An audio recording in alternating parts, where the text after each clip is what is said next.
अस्सलामुअलैकुम नाज़रीन, this morning with आवाज़ माया अवाजो दोस्त अवाजो होस्ट अवाजो मेज़बान मुबशर हुसैन ऐं मूंसां गॾु आहे अवांजी ॼातल सुञातल सबा अबड़ो। हिकु दफ़ो ॿीहर असां अॼोके प्रोग्राम में अव्हांखे भली कार चऊं था। सलाम उन्हनि अखियुनि खे जेके नयूं उमेदूं वठी करे उथिया आहिनि ऐं पंहिंजी अखियुनि में अहिड़ा ख्वाब सजाए वेठा आहिनि जिन खे पूरो करणु चाहिनि था। सलाम आहे उन्हनि ज़हननि खे जेके उन्हनि ख्वाब खे पूरो करण जे लाइ उन्हनि जो ज़हन सोची रहियो आहे, फ़िक्र पैदा करे रहियो आहे त उहे ख्वाब कीअं पूरा कजनि। सलाम आहे उन्हनि दिलियुनि खे जेके तव्हां पंहिंजे लाइ ॿियनि माण्हुनि जे लाइ सुठो सोची रहिया आहियो, नेगेटिव थिंकिंग ॿाहिरि कढी रहिया आहियो। उन्हनि तमामु ॾिसंदड़नि सूंह जे वासियुनि खे असीं सलाम ऐं भली कार चऊं था। हिकु दफ़ो ॿीहर असां नवनि मौज़ूअनि सां गॾु नवई डिस्कशन सां गॾु अव्हां सां गॾु हाज़िर थिया आहियूं। अॼु असां अहम मौज़ूअनि जे मथां ॻाल्हि ॿोल कंदासीं ऐं मुख़्तलिफ़ गेस्ट खे अलाइन करे अव्हां जे साम्हूं उहे वीचार उहे तसवुरात पहुचाईंदासीं जेके शायदि किथे न किथे अव्हां जी अखियुनि खां ओझल थी विया आहिनि। बिल्कुलु नाज़रीन, सबा अबड़ो जो सलाम बि तव्हांखे क़बूल पवे ऐं मां उमेद कयां थी त तव्हां सभु ठीकु ठाक हूंदो, ख़ुशि ख़ैरियत ऐं मज़े सां पंहिंजी ज़िंदगी खे गुज़ारींदा हूंदव ऐं अल्लाह करे तव्हां खां ग़म दूरि रहनि। दुआ हमेशह सभिनी जे लाइ कजे। दुआ हिकिड़ो वाहिद दर आहे जेको हिक ॿिए खे कनेक्ट बि रखे थो ऐं हिक ॿिए जी यादि बि ॾियारे थो। अगरि असीं कंहिंसां मिली नथा सघूं एटलीस्ट दुआ ॾेई सघूं था। अगरि असीं कंहिंखे मानी नथा खाराए सघूं त एटलीस्ट दुआ ॾेई सघूं था ऐं अगरि असीं कंहिंजो साथ नथा ॾेई सघूं त एटलीस्ट उन्हनि खे दुआ ज़रूरु ॾेई सघूं था। सो दुआ में हमेशह हर कंहिंखे यादि रखो। जीअं असीं पंहिंजे ॿारनि खे यादि रखंदा आहियूं हर एक्टिविटी में, हर दुआ में, हर कम में, त असांजा काश असां सां ॿार गॾु हुजनि। जीअं असीं करे केॾा आउटिंग ते वेंदा आहियूं असांखे पंहिंजो ॿारु ज़रूरु यादि ईंदो आहे। घर में कोई बि ॿारु हुजे, भाइटियो हुजे, भाणे जो हुजे या असांजा पंहिंजा ॿार छो न हुजनि, असां उन्हनि खे ज़रूरु मिस कंदा आहियूं। उन खां पोइ वरी छा थींदो आहे जो असीं कुझु खाइण पीअण लॻंदा आहियूं वरी असांखे पंहिंजो ॿारु यादि ईंदो आहे त ओ माई गॉड, अगरि कॾहिं असांजो ॿारु गॾु हुजे या हिते हिन सिचुएशन में असां सां गॾु असांजो ॿारु हुजे त उहो बि इंजॉय करे या उहो बि हीअ शइ खाए वरी असीं हुननि जे लाइ पार्सल ज़रूरु वठी ईंदा आहियूं। मुबशर असीं पंहिंजे ॿारनि खे कंहिं बि सूरत में न भुलंदा आहियूं, कंहिं बि सिचुएशन में न भुलंदा आहियूं। बिल्कुलु इहे ई आहे। ॿार यकीनन ॿार जेके आहिनि उहे घर जी रौनक हूंदा आहिनि, उहे घर में हिकिड़ी हलचल पैदा करे रखंदा आहिनि ऐं ॿारनि खां सवाइ घर उहो सुनो सुनो बि लॻंदो आहे। यकीनन मुंहिंजा पंहिंजा बि भाइटिया आहिनि, भाइटियूं आहिनि, अव्हां जा बि यकीनन भाइटिया भाइटियूं भाणेजा भाणेजा हूंदा। जॾहिं उहे घर में हूंदा आहिनि त हिकिड़ो कोहराम मचियलु हूंदो आहे। उहा ॻाल्हि अलॻि आहे, किथे न किथे इरिटेशन थींदी आहे, लेकिन मज़ो बि ईंदो आहे हुननि जी इंजॉयमेंट ॾिसी करे, उन्हनि जूं ॻाल्हियूं ॿुधी करे, उन्हनि जो एक्टिव दिमाग़ ॾिसी करे हैरान थी वेंदा आहियूं त फ़ी ज़माने जे हिसाब सां ॿारनि जो एतिरी उमिरि में एतिरो दिमाग़ तेज़ ऐं एतिरो एक्टिव आहे।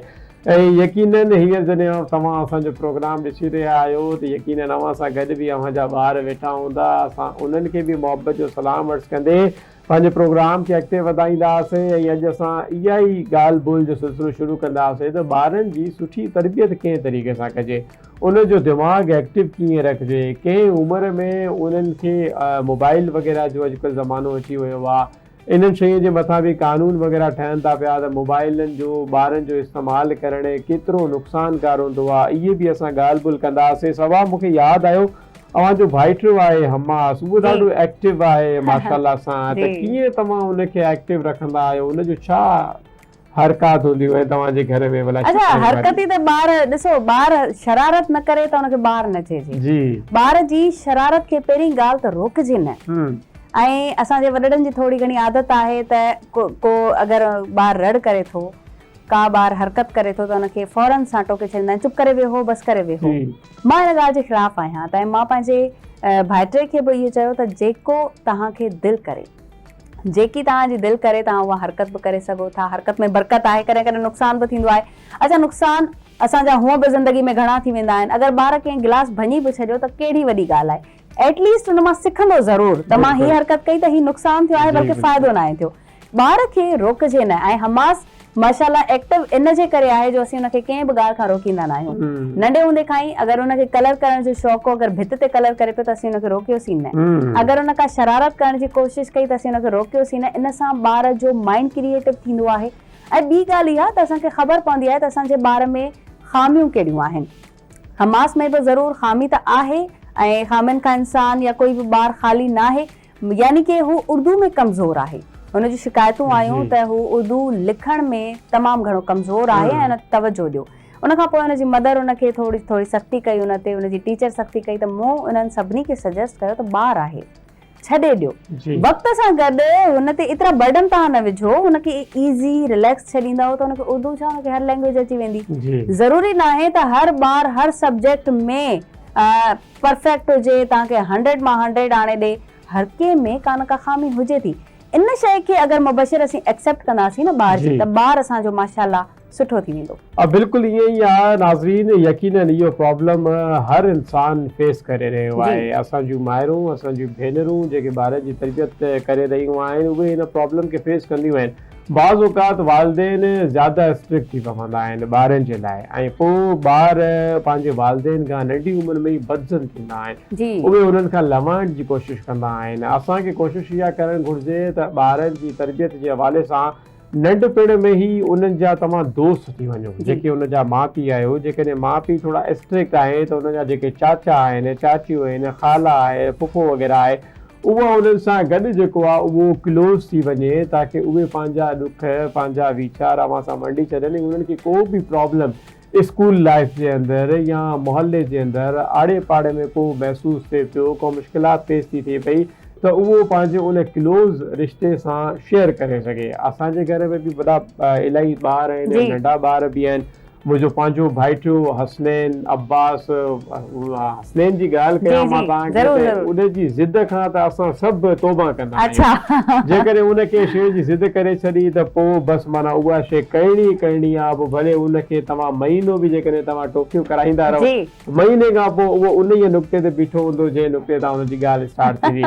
इन तरीक़े सां मुंहिंजे ॿिए भाउ जा 2 ॿार अब्बास ऐं अरिया, उहे इलाही ज़्यादा एक्टिव, ऐं उन्हनि सां त घर जे अंदरि माना रौनक आहे। ऐं हींअर छो जो स्कूल अञा नथा वञनि, एतिरी उमिरि उन्हनि जी न आहे, त सुबुह जो पंहिंजे ॾाॾा ॾाॾीअ सां गॾु ऐं बाक़ी घर वारनि सां गॾु जेको उन्हनि जो तहलको मचियलु हूंदो आहे, असां त सुबुह जो निकिरी ईंदा आहियूं, छो जो असांखे तव्हां वटि अचिणो हूंदो आहे। त इन करे असां उन तहलके खां थोरो पासो कंदा आहियूं। लेकिन हिकिड़ो जेको इशू आहे डिस्कस करण वारो, उहो इहो आहे त ॿारनि खे नंढपिण में अक्सर वालिदेन इहे कंदा आहिनि त मोबाइल ॾेई छॾींदा आहिनि। उहे उन्हनि जे शोर खां, उन तहलके खां तंग थी वेंदा आहिनि। उहे चवंदा आहिनि त बसि ॿार कुझु देरि जे लाइ ख़ामोश थी करे वेही रहे, त हिनखे मोबाइल में तव्हां कार्टून लाइ ॾेई छॾिया, एनीथिंग। अच्छा, वरी कार्टून जे हवाले सां बि ॻाल्हि कयूं त पाकिस्तान जे अंदरि या सिंध जे अंदरि इहो लैंग्वेज बैरियर वॾो आहे। हिते असां वटि अहिड़ा का नसीहत आमेज़ कार्टून नथा ठहनि त माण्हू उन्हनि खे ॾेखारे करे उतां का शइ पिक कराए,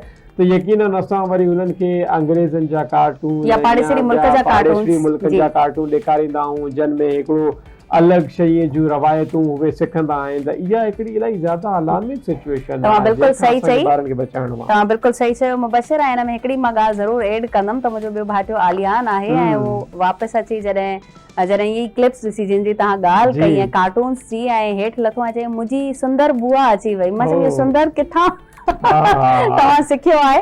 त वाकई तव्हां इहो सही चयो त लैंग्वेज असांजो ॿारु जल्दी सिखे थो, ऐं लैंग्वेज जो तमामु घणो असरु आहे। असां जंहिं ॿार खे मोबाइल ॾेई था छॾियूं, असीं इहो नथा सोचूं त उहो कल्चर कहिड़ो पियो सिखे और लैंग्वेज कहिड़ी पियो सिखे।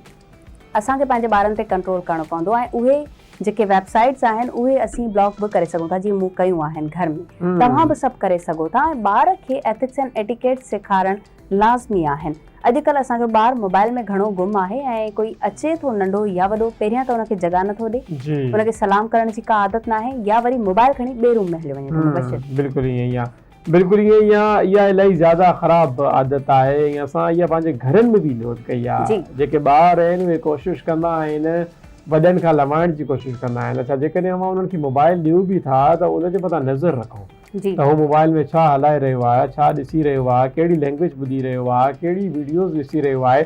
ऐं इहो इलाही सुठो तरीक़ेकार आहे जेको सभु अव्हां सां डिस्कस कयो आहे। जेकॾहिं अव्हांखे लॻे थो त उहो खे ॿी वेबसाइट्स ते या ॿी वीडियोज़ ते हलियो वेंदो, त तव्हां उन खां पहिरियां ई जेको आहे उहा शइ बैन करे छॾियो पंहिंजे मोबाइल में, उनजे मथां उनखे क्लोज़ करे छॾियो।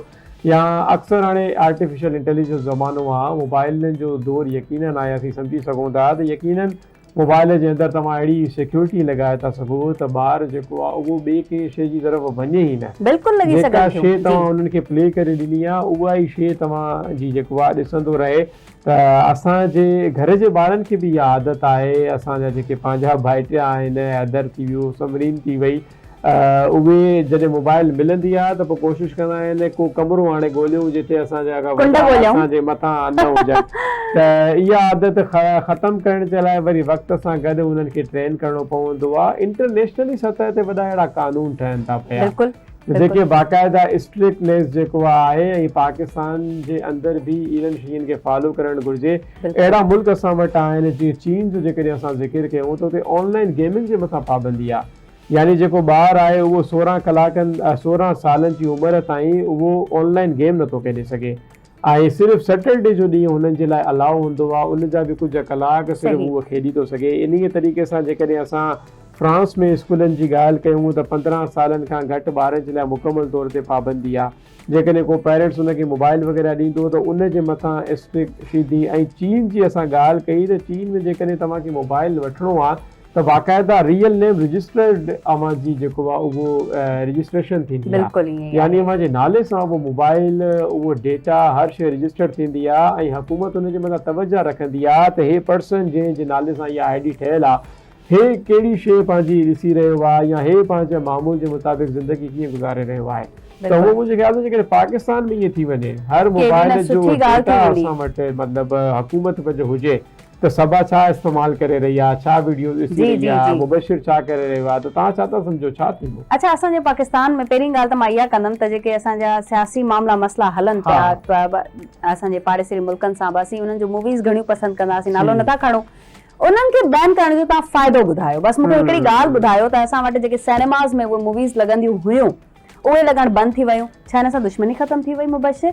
ईअं न आहे, बल्कि उहे माण्हू इंजॉय कंदा हुआ, वेंदा हुआ ऐं हाणे तव्हां बैन हणी छॾियो आहे। पोइ बि असीं कंहिं न कंहिं वेबसाइट तां त वञी ॾिसी सघूं था। पोइ इन ॻाल्हि खे बैन करण जो फ़ाइदो तॾहिं थींदो जॾहिं असीं पंहिंजे ॿारनि जी जेके वेबसाइट्स आहिनि, जेके ॿारनि जो तालीमी शयूं आहिनि, उन्हनि खे हाईलाइट कयूं ऐं जेके ग़लति वेबसाइट्स आहिनि, जेके उन्हनि जा पेजिस आहिनि पाकिस्तान में, उहे बैन थियनि। तॾहिं माण्हू वञी करे सिखंदो ऐं सम्झंदो। जीअं चीन जी ॻाल्हि कई मुबशिर ऐं ॿियनि मुल्कनि जी ॻाल्हि कई, तीअं जापान बि खोड़ सारो कमु कयो आहे ऐं हुते ॿारनि खे 7 सालनि ताईं मोबाइल त बिल्कुलु ॾेखारी नथी वञे त मोबाइल आहे छा। पहिरीं ॻाल्हि इहा। ॿी ॻाल्हि इहा त 18 सालनि जो जॾहिं ॿारु थिए पियो त उन जी ID पोइ ठहे पई, यानी कि उन खां पहिरीं न हू मोबाइल वठी सघे थो, न हू मोबाइल ते कुझु अहिड़ो ॾिसी सघे थो, छो त जापान में टेक्नोलॉजी तमामु घणी आहे ऐं उहे सेंसर उन्हनि लॻाए छॾिया आहिनि मोबाइल्स में।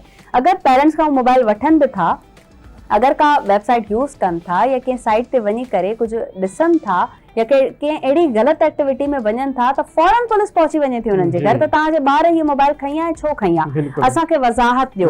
इहा त टेक्नोलॉजी इलाही परे जी ॻाल्हि आहे मुबशिर असांजे पाकिस्तान में। पर जेके ॿारनि जूं वेबसाइट्स आहिनि, ॿारनि जूं जेके ग़लति तरबियत करे रहियूं आहिनि, यानी कि ॿाहिरनि मुल्कनि जूं, उन्हनि खे पाकिस्तान बैन करे त वॾी ॻाल्हि थी वई। बिल्कुलु ईअं ई आहे। पाकिस्तान में इन शइ जे हवाले सां कमु करण जी ज़रूरत आहे। इहो हिकिड़ो वॾो कोलैप्स असांखे नज़र अचे थो, ख़ासि करे जेकॾहिं असां सिंधी लैंग्वेज जी ॻाल्हि कयूं। मतिलबु मूंखे नथो लॻे त को सिंधी लैंग्वेज में को कार्टून मां ॾिठा हूंदा पंहिंजी लाइफ में। हिकु दफ़ा अहिड़ा कार्टून मुंहिंजी नज़र मां गुज़रिया, लेकिन उहे बि असांजे पाड़ेसरी मुल्क जा ठहियल हुआ। सिर्फ़ु उन जे मथां सिंधी में मिमिक्री थियल हुई, यानी कि वॉइस ओवर थियल हुयो ऐं उहो वॉइस ओवर बि एतिरो वल्गर हो त यानी कि मां पाण बि ॿुधण खां परहेज़ कयो त इहो न ई ॿुधिजे त बहितर आहे। सिंध में हूअं असां वटि अहिड़ा दोस्त हुजणु घुरिजनि, अहिड़ा साथी हुजणु घुरिजनि जेके ॿारनि जी तरबियत जे हवाले सां सिंधी ज़बान में कार्टून ठाहिनि, को अहिड़ा नंढा क़िस्म जा एड ठाहिनि जेके ॿारनि जी बहितर तरबियत करे सघनि, बहितर सुखिया करे सघनि। पाकिस्तान जे अंदरि उर्दू लैंग्वेज में इहो कमु थी रहियो आहे, इंग्लिश लैंग्वेज में यकीनन ॿियनि मुल्कनि में बि थी रहियो आहे, लेकिन सिंध जे अंदरि इन शइ जी ख़ासि ज़रूरत आहे ताकी इन शइ जो हिकिड़ो ख़ला आहे, इहो ख़ला पुर करण जी ज़रूरत आहे। त उहे नाज़रीन जेके असांखे ॾिसी रहिया आहिनि, जेके हिन शइ में इंट्रस्ट आहिनि, तव्हां वटि हिकिड़ो वॾो ग्राउंड ख़ाली आहे नाज़रीन। असां तव्हांखे हिन स्क्रीन जे ज़रिए इहो पैगाम पहुचाइणु चाहींदासीं त त तव्हां जेको आहे हिन ग्राउंड जे मथां कमु करे इहो ख़िलाफ़ पूरो करे था सघो। बिल्कुलु, ऐं ॿारनि जूं खोड़ सारियूं ॻाल्हियूं आहिनि। ॿारनि जी तरबियत ते अगरि ॻाल्हाइण वेहंदासीं त असांजो पूरो प्रोग्राम ई मुबशिर हुन ते ख़तमु थी सघे थो, छो त ॻाल्हियूं खोड़ सारियूं, टॉपिक खोड़ सारा आहिनि। असीं ॿियनि टॉपिक्स खे बि टच कंदासीं, वठंदासीं नाज़रीन हिते नंढिड़ो ब्रेक। मॉर्निंग विथ आवाज़ में असीं ॿीहर हाज़िर थियूं था नंढिड़े ब्रेक खां पोइ।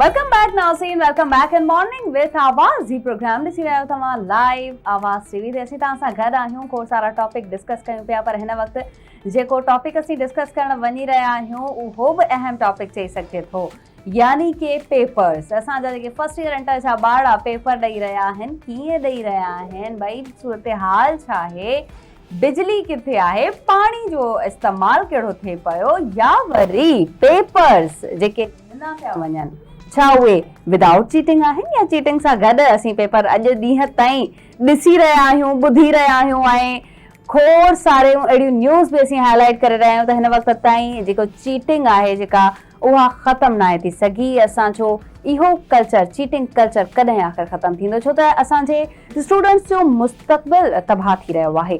स्टूडेंट अगरि सही न पढ़ंदो, अगरि चीटिंग ई करणी आहे त पोइ अहिड़ी तालीम जो, अहिड़ी डिग्री जो छा फ़ाइदो। इन खां पोइ जॾहिं सूरत हाल वञी जॉब ताईं बीहे थी ऐं जॉब असांखे वठणी आहे, पहिरीं त उन खां पहिरीं असांखे CV मेंटेन करणी आहे। किथे थी अचे असांजे स्टूडेंट खे CV मेंटेन करणु। पोइ वरी जॾहिं असांजो इंटरव्यू थिए पियो, जॾहिं असीं फिज़िकली कंहिंजे साम्हूं वञूं पिया त असांखे ख़बर न आहे त असांखां सवाल कहिड़ो कयो वेंदो ऐं असीं हुनजो जवाबु ॾेई सघंदासीं या न। जीअं प्रैक्टिकली वाइवास थींदा आहिनि, असीं केतिरा ई ॿार उन्हनि में फेल थींदे ॾिसूं पिया। छो त चीटिंग। असीं ॾिसी करे, कॉपी राइट करे असीं ईंदासीं त असांखे कुझु बि न ईंदो। मुबशिर अॼुकल्ह जेके फर्स्ट ईयर इंटर जा पेपर थी रहिया आहिनि, ओवरऑल सिंध जी ॻाल्हि करे रहिया आहियूं, कराची हब आहे, सिंध जो दिलि आहे, इते बि कॉपी कल्चर हली रहियो आहे। छा चवंदा? इलाही ज़्यादा, बिल्कुलु नाज़रीन, इहो इम्पोर्टेंट असांजी डिस्कशन। अॼु जो मौज़ू 11हीं ऐं 12हीं जमात जा पेपर जेको आहे सॼी सिंध में थी रहिया आहिनि, ऐं कराची, नवाबशाह, मीरपुर ख़ासि, उमरकोट, थरपारकट, जेकबाबाद, लाड़काणे, हर जॻह ते पेपर्स हलनि पिया। लेकिन जेको इम्पोर्टेंट मसइलो आहे, जेको हर साल मीडिया जे थ्रू कंहिं न कंहिं तरीक़े सां अवां सां डिस्कस थींदो आहे, उहो आहे चीटिंग जो।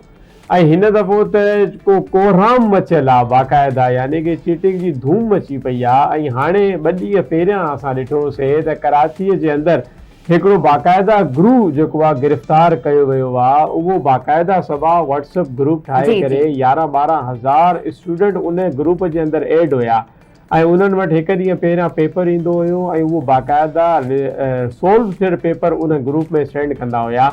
ऐं उन ग्रुप में एड थियण जो तरीक़ेकार इहो हो त पर ॿार तव्हांखे 700 या 800 रुपीज़ उन हैकर खे जमा करणा पवंदा हुआ। जिते टेक्नोलॉजी एतिरी वधी वई आहे, ओतिरी चीटिंग जे हवाले सां बि हाणे शयूं अपग्रेड थींदियूं थियूं। यानी कि चीटिंग आसान थी वई आहे, चीटिंग इलाही ज़्यादा आसान थी वई आहे। यानी हिन में त असांखे पंहिंजो ज़मानो यादि थो अचे। असां बाक़ाइदा पढ़ंदा हुआसीं, गाइडूं वग़ैरह खणी वेंदा हुआसीं ऐं कोशिशि हूंदी हुई त जेको पेपर असां यादि था कयूं, अलाह करे इहो ई लॻी वञे। अच्छा, जॾहिं कोशिशि कंदा हुआसीं त यार असां बि को फरा वग़ैरह ठाहे करे खणी वञूं, जॾहिं खणी वियासीं तॾहिं फातासीं। यानी कि तव्हां बि चीटिंग कई आहे। ओ माय गॉड, हिकिड़ी नई मूंखे ख़बर मिली वई त मुबशिर बि यानी कि करण जी, चीटिंग करण जी कोशिशि असां ज़रूर कईसीं, लेकिन कामयाबी असांखे न मिली सघी। असांजा जिथे बि सेंटर्स लॻा उहे एतिरी मुश्किल जॻह ते लॻा जंहिंजी इंतिज़ामिया इलाही ज़्यादा सख़्तु हूंदी हुई। त हींअर कराची में पेपर हली रहिया आहिनि। जीअं मां तव्हांखे ॿुधायो, कराची में ई कुझु ॾींहं पहिरियां इहो ग्रुप गिरफ़्तार कयो वियो ऐं इन हवाले सां वधीक कहिड़ा इक़दामात खयां विया आहिनि, बोर्ड पारां कहिड़ा इंतज़ाम कया विया आहिनि, हुकूमत पारां कहिड़ा इंतज़ाम कया विया आहिनि। कराची मां असां हींअर पंहिंजी ॻाल्हि ॿोल कंदासीं। असांजे कराचीअ जे रिपोर्टर ऐं असांजो मेज़बान बि आहे प्रोग्राम जी फ्रंट लाइनर जो आमिर सुप्रो साहब वेलकम तव्हांखे असां अॼु पंहिंजे प्रोग्राम में भलीकार चऊं था। खोड़ सारा तव्हां इंटरव्यूज़ सियासी शख्सियतनि जा वरिता, अॼु बिलाखिर तव्हां असांजे हथ अची विया आहियो। सभु ठीकु आहे, तबियत वग़ैरह? अल्हम्दुलिल्लाह वॾी महिरबानी सभा जी मुबशर अवां जी। ज़ाहिर आहे मौजू अॼु जेको सुबुह सां ज़ाहिर आहे माण्हू चांहि पीअंदो आहे, मॉर्निंग शो ॾिसंदा आहिनि। अॼु मौजू हिकिड़ो इंतिहाई संजीदा मौजू आहे त कराची समेत पूरी सिंध में जेकी इंटर फर्स्ट ईयर इंटर जा पेपर शुरू थिया हिन खां पहिरियां 9th ऐं मैट्रिक जा पेपर बि हलंदड़ आहिनि। पर सुबुह सां ज़ाहिर आहे जेके ॿार अचनि था वालदेन उन्हनि खे इन उमेद सां उन स्कूल या सेंटर में छॾनि था त ही ॿार असांजा पेपर ॾींदा, हिननि जा ग्रेड सुठा ईंदा, मार्कूं सुठियूं खणंदा। पर ज़ाहिर आहे हिते जेके आहे बुश सिंध हुकूमत जे जेको वज़ीर आहे यूनिवर्सिटीज़ ऐं कॉलेजिस जो जिते असीं प्रोग्राम बि कयोसीं त उन शुरूआत में हिकिड़ी दावा कई हुई त वाटर मार्किंग सिस्टम असां आणियूं था, यानी को बि जेकॾहिं कंहिं बि स्कूल मां पेपर आउट थींदो या को ॿारड़ो कंहिं ॿिए खे मोकिलींदो त उहो वाजिबु थींदो त कंहिं जेको आहे उतां जे ज़िमेदार या कंहिं ॿार आउट थियो आहे पेपर। पर हिते असां वटि इहा आहे त जेके ठाहियूं वेंदियूं थियूं उन्हनि खां पहिरियां उन्हनि जी जेको आहे 2 नंबरी जो सोचियो वेंदो आहे। पर उहे सूबाई वज़ीर जेको इस्माइल साहिबु हुयो उन जूं जेके दावाऊं हुयूं उहे इहे सम्झजे त हवा में उॾाई वियूं या उहे टेक्निकल माण्हू न हुया जेकी उन्हनि उहे शयूं ठाहियूं। पर जीअं ई शुरूआत थी त जेके असांजा मुस्तक़बिल जा बीमार आहिनि उहे असीं कापी कंदे ॾिसंदासीं, पर ॾिठासीं। पर सूबाई वज़ीर वधि में वधि इहो कयो त जेकी ॿार पकड़ रहिया आहिनि उन्हनि खे ॿीहर इम्तिहाननि में वेहण जी इजाज़त न हूंदी। हाणे इहो कहिड़ो कानून आहे त जेको ॿारड़ो इम्तिहान ॾे वरी उनजो ई मुस्तक़बिल ख़राब थिए। पर जेके ऑफिसर्स हुया उन्हनि खे बि थोरो घणो मुश्किल थियो। पर सभा जी कॾहिं ॻाल्हि कजे त सिंध में जेको तालीम जो निज़ाम आहे मां इहो चवंदुमि त हथ सां तबाह कयो पियो वञे। सुठनि स्कूलनि जा जेके ॿार आहिनि हाणे त ईअं आहे त तव्हां ॾिसो कुझु जेके नाले वारा यानी की 50 खां 60 हज़ार में जेको सुठे स्कूल में ॿारड़ो पढ़ंदो उहो बि अची कापी थो करे, पर जेको गवर्नमेंट में पढ़ंदड़ ॿार आहे उहो बि कापी थो करे। त जेकी वालदेन आहिनि इहो सोचे रहिया आहिनि त पोइ उन्हनि सुठनि स्कूलनि में ॿारनि खे पढ़ाइण जो फ़ाइदो कहिड़ो। जेकॾहिं कापी करणी आहे त पोइ असांखे नंबरिंग खपे, यानी माहौल अहिड़ो थी वियो आहे या तव्हां पैसा भरियो बोर्ड में वञो ए ग्रेड तव्हांखे घर वेठे मिली वेंदो। बिल्कुलु ॾिसणो इहो आहे त ही ख़ासि करे जेकी सिंध में पहिरियों असीं ॾिसंदा हुयासीं त बाबा कराची जी जेकी पढ़ाई आहे उहा इंतिहाई सुठी आहे, क़ाबिल स्कूल आहिनि, उते ॿार पढ़ी करे पेपर ॾींदा आहिनि। पर जॾहिं ॾिसंदा आहिनि त जेको आहे अछो कारे सां ॿधो त उनजा जेके हूंदा निज़ाम या ट्रेन उहो बि ओड़ो ई थींदो। हिते बि इहो ई आहे त जेके वालदेन इंतिहाई परेशान थी आहिनि, जेकी ज़ाहिर आहे गरीब ॿार त हूअं ई जेको आहे गवर्नमेंट स्कूल में उहो पढ़ाए थो, पर जेके प्राइवेट ॿार आहिनि उहे बि ठीकनि ते ॿारनि जा पेपर कराइनि था।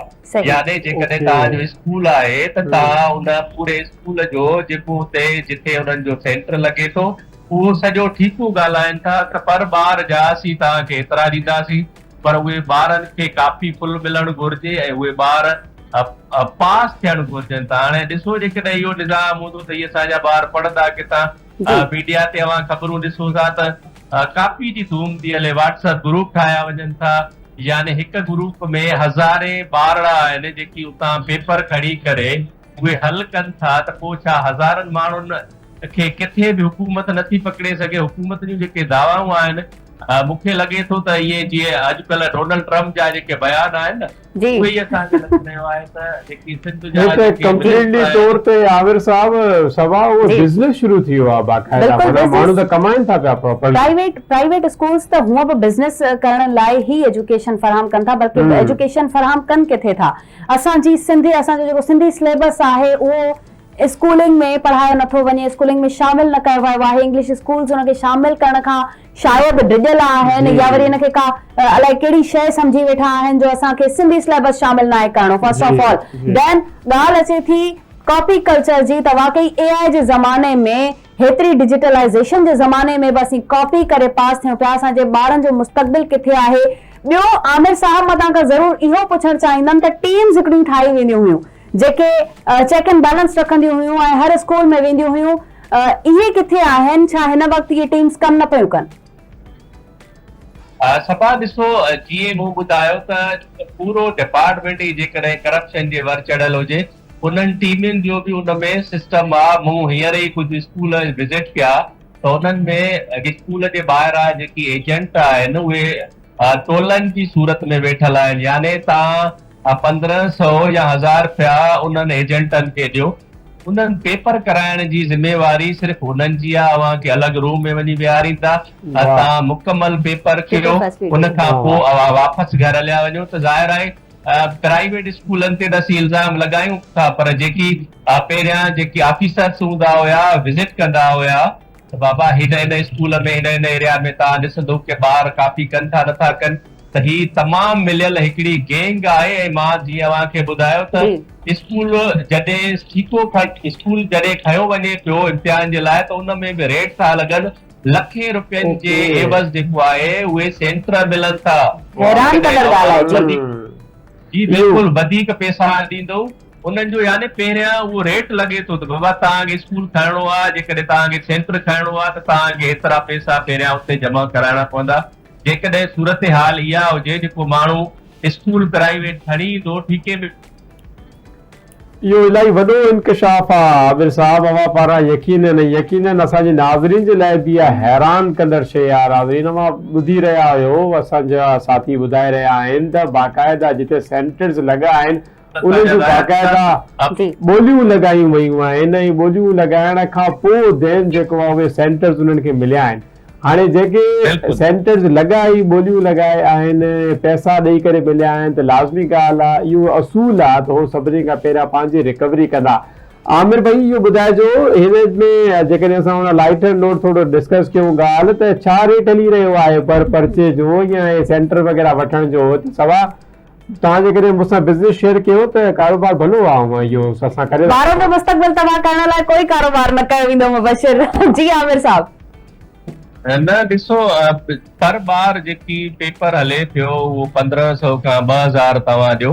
ॾिसो पहिरियां त माण्हू ॻोल्हींदा हुया त ही कापी वारा मिलंदा किथां, पर हींअर उहे प्राइवेट स्कूल हुजनि या गवर्नमेंट स्कूल हुजनि, उन्हनि जे अॻियां टोलनि जी सूरत में माण्हू वेठा आहिनि। पर इहे जॾहिं सेंटर खणण जो टीपो हूंदो आहे, उहो शुरूआत में हूंदो आहे। महीनो पहिरियां तव्हांखे ॿुधाइणो पवंदो त तव्हांखे केतिरा ॿार ॾियूं था, पर ॿार तव्हांखे एतिरा ॾियणा पवंदा।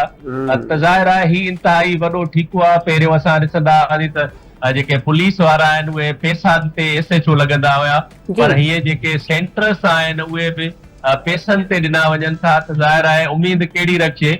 वज़ीर जेकॾहिं इहो बयानु ॾिनो त वाटर मार्किंग सिस्टम असीं आंदो आहे पेपरनि खां पहिरियां, असीं उन ई वक़्तु प्रोग्राम में चयोसीं त ही सिर्फ़ ॾेखाव आहे, पर ही कापी कल्चर खे रोके नथा सघनि। त ही जेको लखे ॿार आहिनि, 33 लख खां वधीक ॿार पूरी सिंध में जेकी पेपर ॾेई रहिया आहिनि, उन्हनि खे उहो जेको उन्हनि जो जेको मुस्तक़बिल आहे उहो ॾिसण में नथो अचे। जीअं अव्हां चयो त जॾहिं उहे CV तयारु करे किथे इंटरव्यू ॾियण लाइ वेंदा आहिनि, त ज़ाहिर आहे उन्हनि खे सुवाल जवाब त ईंदा कोन्हनि।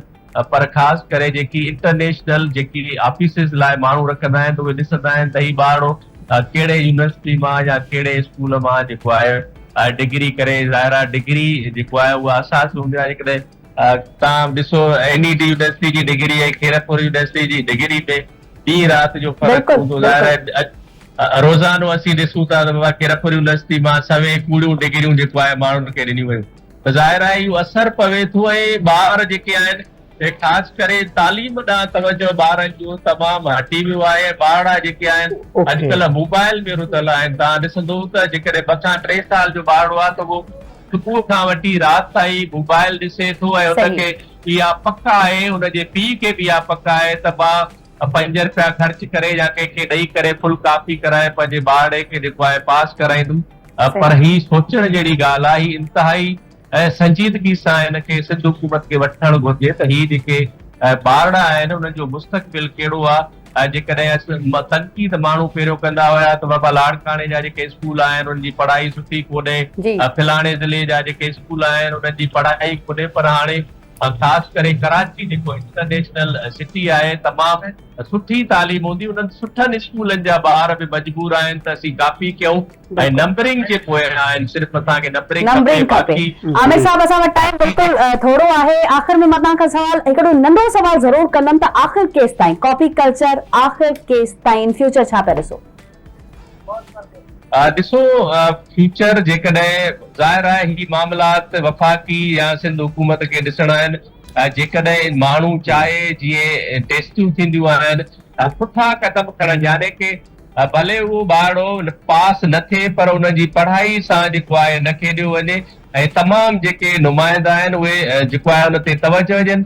हाणे असां कंहिंजी ॻाल्हि कयूं, हिकु तरफ़ त ॿारड़ा कॉपी था कनि, ॿिए तरफ़ उहे ई जेके बोर्ड में वेठल कारियूं ॾिढूं आहिनि उहे ई लखनि एवज़ उन्हनि खे डिग्रियूं ॾियनि थियूं। त पोइ ॿुधायो त जेको ॿारड़ो महिनत करे ऐं जेको घर वेठे पैसनि ते डिग्री वठे, त ज़ाहिर आहे इहो फ़र्क़ु अचे थो ऐं उहो ॿारनि ते बि असरु थियो आहे। जेकॾहिं को पैसे वारो माण्हू आहे त उहो A1 ग्रेड घर वेठे हासिल कंदो, पोइ भले पेपर उहे कहिड़ा ई ॾे। त जेकी असांजे इदारनि में वेठल माण्हू आहिनि उन्हनि ख़िलाफ़ जेकॾहिं संजीदगी सां सोचे उन्हनि खे सज़ा ऐं जज़ा जो अमल थिए त का बि शइ नामुमकिन न आहे। पर ख़ासि करे सिंध हुकूमत जो जेको तालीमी यूनिवर्सिटी बोर्ड आहे उनखे सोचणु घुरिजे त ही लखे जेके सिंध जा मुस्तक़बिल जा बीमार आहिनि, उन्हनि जो जेको मुस्तक़बिल आहे उहो दाव ते लॻल आहे, उहो सिर्फ़ु कॉपी कल्चर में रुधल आहिनि। हाणे मैट्रिक जा 9th जा पेपर, फर्स्ट ईयर इंटर जा पेपर जेके ही नौजवान यानी हिननि ॿारनि जी शुरूआत आहे, ही यानी ही हिकिड़ी बेसमेंट आहे 9th जो पेपर्स, उन खां पोइ 10th जो 11th जो। त ही जॾहिं बेसिक में ईअं कंदा त पोइ अॻिते हली यूनिवर्सिटी में बि हिननि जो इहो अचरु हूंदो। बिल्कुलु ईअं ई आहे। बिल्कुलु आमिर साहब, तव्हांजी वॾी महिरबानी, तव्हां असांखे टाइम ॾिनो दिस मॉर्निंग विथ आवाज़ में। तव्हां असां सां गॾु गुफ़्तगू कई हिन अहम टॉपिक जे मथां। इंशाअल्लाह वरी ॿिए के नए मौज़ू सां गॾु तव्हां सां असां लाइन अप कंदासीं। नाज़रीन, तव्हां ॿुधो पिया इलाही ज़्यादा सितम ज़रीफ़ी जी सूरत हाल आहे। यकीनन तव्हां ॾिसो जेके असांजा इदारा कमु करण वारा आहिनि, हींअर ताईं कराचीअ जी हद ताईं जेकॾहिं असां ॻाल्हि कयूं त असांखे फ़िलहालु ज़ीरो अमल दरामद नज़र पियो अचे। ऐं मतिलबु इहे फ़ैसिला करणु त जेकॾहिं को ॿार कॉपी कल्चर में मुलविस मिले थो पियो त उनखे उन खां पोइ पेपर ॾियण जी इजाज़त न ॾिनी वेंदी, यानी उनजो बि फ्यूचर तबाह बुनियादी तौर ते हुजणु इहा घुरिजे त अहिड़ी पॉलिसी ठाहिजे त मतिलबु कॉपी को करे ई न सघे, उन ताईं को अप्रोच ई न करे सघे। लेकिन जॾहिं सूरत हाल अहिड़ी हूंदी त सेंटर्स लॻण खां महीना पहिरियां बाक़ाइदा ॿोलियूं लॻाई वेंदियूं सेंटर्स जूं, पर ॿार पैसा वरिता वेंदा, त जिन जॻह ते सेंटर्स लॻाया था वञनि पैसा वठी करे, उते जॾहिं ॿार वेंदा त लाज़मी ॻाल्हि आहे उहो पंहिंजे लाइ शॉर्टकट तलाश करण जी कोशिशि कंदा। ऐं असां कराचीअ सां गॾु हाणे सिंध जे ॿियनि ज़िलनि जे मथां बि नज़र विझंदासीं ऐं असां पंहिंजे ॿियनि रिपोर्टर सां बि लाइन अप करे इहे शयूं डिस्कस कंदासीं। लेकिन गुफ्तगू ॾाढी ज़्यादा वॾी थी वई आहे त असांखे बि थोरी ब्रेक जी ज़रूरत आहे। असां बि कुझु चांहि वग़ैरह जो कोप हणी वठूं। नाज़रीन, अवां बि यकीनन पंहिंजे नाश्ते जी टेबल ते वेठा हूंदो, तव्हां बि चांहि पीओ, असां बि चांहि पी करे हिन ब्रेक खां पोइ दुबारा हाज़िर थियूं था।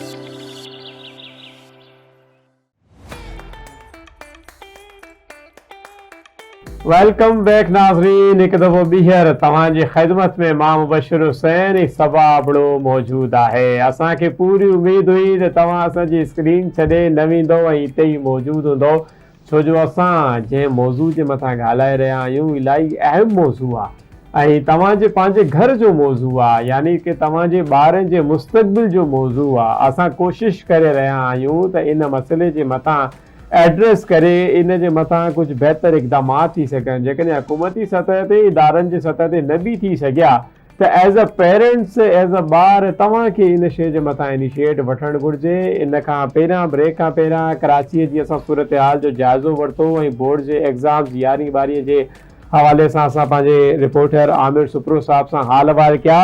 हाणे असां नवाब शाह जी सूरत हाल जे मथां नज़र विझंदासीं। नवाब शाह यकीनन शहीद बेनज़ीराबाद डिवीज़न जेको आहे उते बि 11वीं 12वीं क्लास जे ॿारनि जा पेपर हली रहिया आहिनि, जिथे तक़रीबन 123 इम्तिहानी सेंटर्स जेके आहिनि क़ाइमु कया विया आहिनि ऐं उन सां गॾु गॾु नवाब शाह बोर्ड पारां नाज़रीन 25 विजिलियंस टीमूं जोड़ियूं वयूं आहिनि, जेके इन्हनि तमामु सेंटर्स जो दौरो करे बाक़ाइदा छापा हणंदियूं ऐं कोशिशि कंदियूं त जेकॾहिं किथे चीटिंग वग़ैरह थिए थी पई त उन अमल खे रोके सघिजे। शहीद बेनज़ीराबाद डिवीज़न जे 3 ज़िलनि में सांगड़, नौशेरो फेरोज़ ऐं नवाबशाह जे अंदरि हिन वक़्तु 83,980 शागिर्द उम्मीदवार जेके आहिनि उहे इम्तिहान ॾेई रहिया आहिनि। त हींअर असां सवा हे सॼी सिचुएशन आहे नवाब शाह जी ऐं हिन जेतिरा बि सेंटर्स क़ाइमु कया विया आहिनि उनजे क़रीब 144 कलम बि लागू कई वई आहे, लेकिन ॾिसूं केतिरो अमल थी रहियो आहे। मुबशिर, मां हिकिड़ी ॻाल्हि ते ज़रूरु कंदमि, इहे जेके कलम लागू कया विया आहिनि या इहे जेके टीम्स ठाहियूं वयूं आहिनि, आई डोंट थिंक सो कि इन्हनि जी का अप्रोच थी सघंदी सेंटर्स ताईं, या ही वेंदा, ही चेक एंड बैलेंस रखंदा, या वरी हुकूमती सतह ते कुझु अहिड़ो कदम खयो वेंदो जंहिंसां कॉपी कल्चर यानी कि चीटिंग के रोके सके। असा सा नवाब शाह मां रिपोर्टर मौजूद है, आवाज़ टीवी जो रिपोर्टर समीर शाह साहब, उनका जरूर पुछंदासीं त हिन वक्त जेके सेंटर्स कायम कया विया आहिनि कराची जी छा नवाब शाह में भी सेंटर्स जी बोली लगाई वही है? समीर साहब बिल्कुल सबा ॾिसो, मां तव्हांखे ॿुधायां त नवाब शाह में 123 जेके आहिनि, नवाब शहीद बेनज़ीराबाद डिवीज़न में 123 सेंटर कायम कया विया आहिनि, जंहिंमें सांगड़ में जो सो आहे 39 ऐं नवाब शाह ज़िले में 40 ऐं नौशेरो फिरोज़ में 44 जेके सेंटर आहिनि उहे कायम कया विया आहिनि। हाणे ॻाल्हि इहा आहे त हिन दफ़ा जो सो आहे हिकिड़ी अजीब ॻाल्हि chairman board doctor Asif Ali Memon पारां कयो वियो आहे, ऐं कमिश्नर पारां त बाबा मीडिया खे जो सो आहे पाबंदी आहे, मीडिया कवरेज अंदरि वञी नथी करे सघे, बाक़ी कॉपी वारा वञी सघनि था, बाक़ी कापी वारा वञी था सघनि। हिते ई माना हिकिड़ो ॻाल्हियूं था आहिनि, मीडिया अंदरि नथो वञी सघे, मीडिया कवरेज नथो करे सघे, ऐं जेको सो आहे कापी जी असां रोकथाम जी कोशिशि करे रहिया आहियूं, कापी हले ई कोन थो, मगर असांजा ज़रिया जेके आहिनि उहे ॿुधाइनि था त नवाब शाह ज़िले में मुसलसल मुख़्तलिफ़ जेके बि सेंटर्स आहिनि उन्हनि में कापी धूम सां हले पई थी, ऐं मीडिया के अंदरि इन जे करे नथो छॾियो वञे, छाकाणि त मीडिया वेंदो त उहे रिपोर्टिंग कंदी, ऐं उहा रिपोर्टिंग करण बाद उहे जेके आला ऐवाननि ताईं वेंदा, उहे चैनल्स ते जेॾी महिल उहे ख़बरूं हलंदा त पोइ हिननि खे कापी करण हाणे मीडिया ते मुकमल पाबंदी आहे। असां कोशिशि कयो आहे मुख़्तलिफ़ सेंटर ते वञण ते, असांखे ॿाहिरि त गेट जे ॿाहिरि रोकी वेंदो आहे ऐं चवंदो आहे बाबा का तव्हां वटि जेको कार्ड वग़ैरह हुजे या बोर्ड पारां तव्हांखे, हाणे विजिलेंस टीमूं जेके आहिनि उहे 25 ठाहियूं वयूं आहिनि, हाणे उहे विजिलेंस टीमूं मुख़्तलिफ़ विज़िट कनि थियूं, मगर असांखे शाम जो बोर्ड जे चेयरमैन पारां इहो ॿुधायो वेंदो आहे त एतिरा कापी केस थिया आहिनि, एतिरा जेके थियनि ॿियनि छोकिरनि जी जाइ ते वेही पेपर पिया ॾियनि, उन्हनि जी असांखे एविडेंस नथी ॾिनी वञे। हाणे असां उन ख़बर खे कीअं लाहियूं, बाबा तव्हां प्रेस रिलीज़ जारी कयो था, हाणे उनमें केतिरा शागिर्द आहिनि, उन्हनि जे कहिड़ी कार्रवाई कई वई आहे, त इहा सूरत हाल आहे नवाब शाह ज़िले में। हाणे नवाब शाह ज़िले में जेका आहे डिवीज़न में 83,980 शागिर्दियाणियूं ऐं शागिर्द मजमूई तौर ते वेहंदा, पर नवाब शाह ज़िले जी असां ॻाल्हि कंदासीं त हुनमें 25,230 उम्मीदवार जेके शागिर्दियाणियूं ऐं शागिर्द जेके उहे इम्तिहान ॾेई रहिया आहिनि, मुख़्तलिफ़ जेके आहिनि विजिलेंस टीमूं विज़िट बि करे रहियूं आहिनि। चेयरमैन बोर्ड जो चवणु आहे त असां हिन दफ़े मुकमल तौर कापी जी जेकी आहे रोकथाम करे छॾी आहे, किथे बि कापी जा जेके थियनि ॻाल्हियूं नथा थियनि, किथे बि कापी नथो थिए, पर असीं इहा ॻाल्हि कयूं था त जेकॾहिं तव्हां कापी नथा करायो तव्हां मीडिया ते छो पाबंदी आई आहे? हैरान कंदड़ समीर साहब जी ॻाल्हि में हिकिड़ी ॻाल्हि इहा लॻी त हिकु जेको कैंडिडेट आहे उन जी जाइ ते को ॿियो पर्सन अची अञा ताईं स्टिल मतिलबु असां वटि इहो कल्चर आहे त ॿियो कोई अची पेपर ॾेई सघे थो, सो ईज़ी।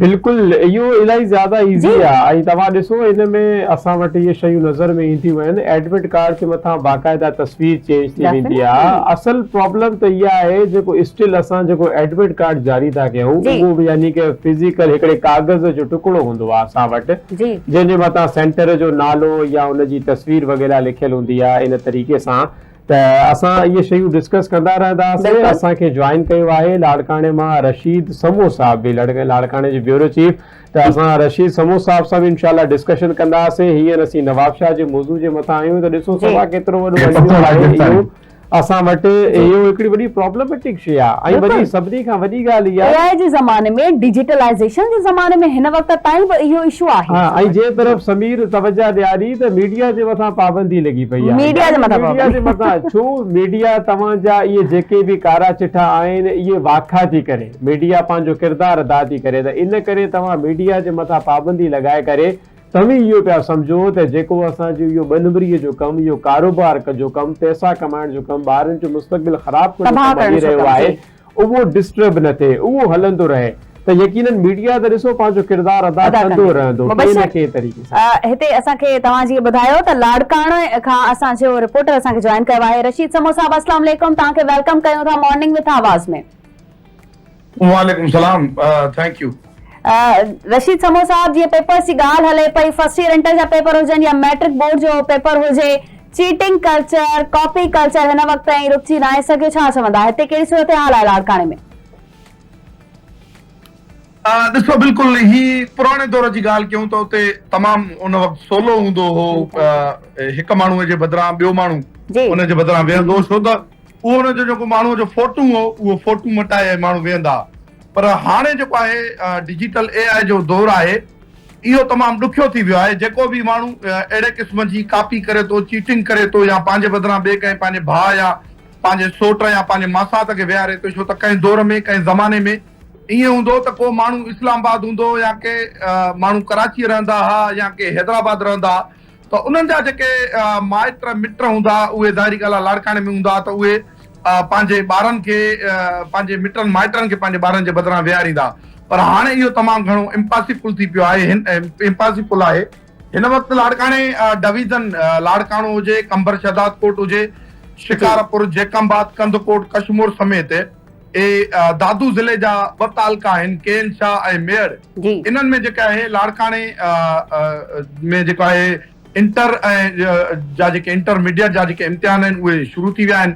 ऐं हिन वक़्तु जेको आहे अॼु बि जेको आहे परचो हलंदड़ आहे 11हीं क्लास जो, ज़ूलॉजीअ जो, उन खां पोइ केमिस्ट्री जो परचो वरितो वेंदो शाम जो, इवनिंग जे टाइम।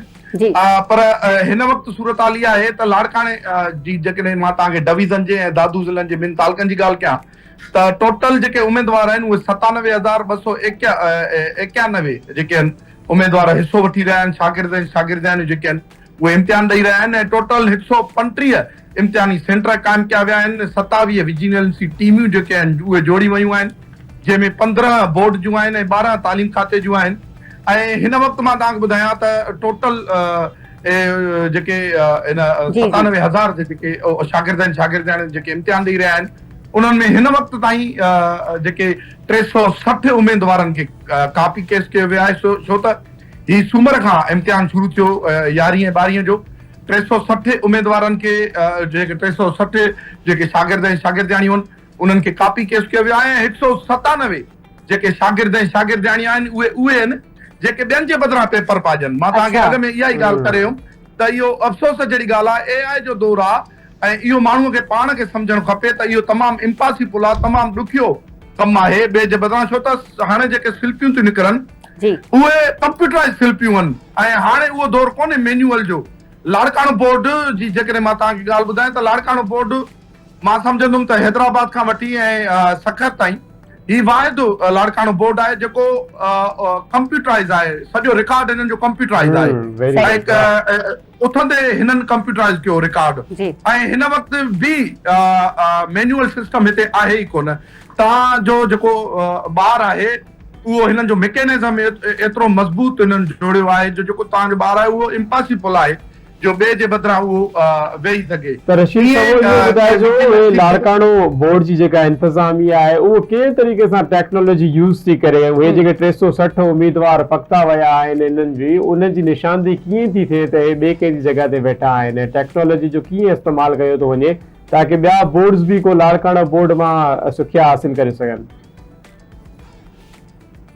ॾिसो, ही ईअं आहे त जेके तव्हांखे मां ॿुधायां त जेकी कंप्यूटराइज़ स्लिप थी निकिरे उन में अक्सर उमेदवार जेको आहे फोटूअ जे मथां फोटू रखी ऐं एडोब ते जेको आहे एडिट करे उन्हनि जी जेको आहे प्रिंटियूं पिया कढाइनि।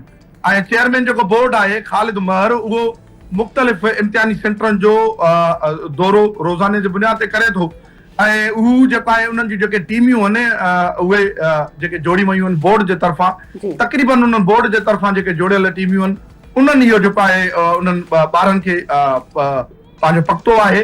हाणे इन्हीअ थींदो जो ही जेको पेपर आहे, हाणे जेके ॿार उन्हनि में हाणे जेके असांजी चेयरमैन बोर्ड सां ॻाल्हि ॿोल थी त उनजो चवणु हो त जेके बि शागिर्दियाणियूं आहिनि ऐं हिननि खे हिन चकर जेको आहे का बि लीनियंसी न ॾिनी वेंदी ऐं उन चेयरमैन बोर्ड इहो ॿुधायो त जेके शागिर्द पंहिंजे बदिरां ॿियनि खे विहारनि था उन्हनि जो इम्तिहानी जेको आहे इम्तिहान जॾहिं ख़तमु थी वेंदो पोइ उन्हनि खे कामेटीअ जे आॾो पेश थियणो पवंदो ऐं कामेटीअ जे आॾो पेश थींदा ऐं कामेटीअ जे आॾो इहो ॿुधाईंदा त आख़िर इहो हुननि ॾोहो अहिड़ो कयो छो जो पंहिंजे बदिरां ॿिए खे विहारियो जेकॾहिं हू जेका आहे उते उन्हनि खे इहा सज़ा ॾिनी वेंदी घटि में घटि जेकी सज़ा आहे उहा रेस्ट्रिगेट उन्हनि खे कयो वेंदो 1 साल ऐं वधि में जेकी सज़ा आहे उहा 3 साल उन्हनि खे रेस्ट्रिगेट कयो वेंदो हिन वक़्तु सूरत हाल इहा आहे त कापी त उहो त मुकमल तौर ते रुकिजी न सघी आहे तक़रीबन जेको आहे सिंध जे जिते जिते पेपर हलनि पिया उते कापी थिए पई हिते बि ज़ाहिरी ॻाल्हि थींदी हूंदी पर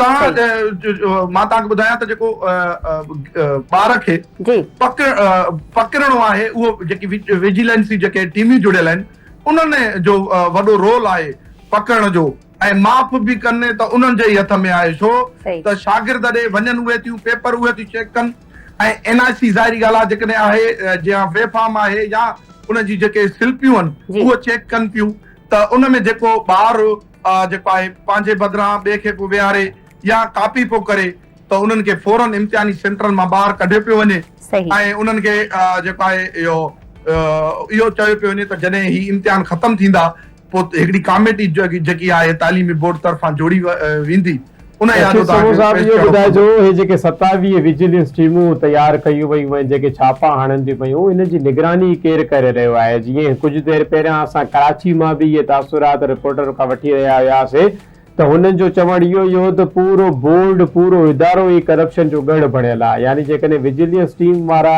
उते वञी करे पाण पैसनि जी ॾे वठि करे कॉपी कल्चर खे फ़रोग़ ॾियनि था पिया त लाड़काणे में हींअर उन्हनि टीमनि जी छा सूरत हाल आहे उन जी निगरानी केरु करे रहियो आहे ऐं करप्शन जे हवाले सां केतिरी रोकथाम कई थी वञे छो जो अवां बि असांखे न्यूज़ ॾिनी त कलम 144 लॻण जे बावजूद बि जेको आहे उन सेंटर जे अरीब करीब फोटोकॉपीअ जी दुकानूं ऐं इहे सभु शयूं खुलियल आहिनि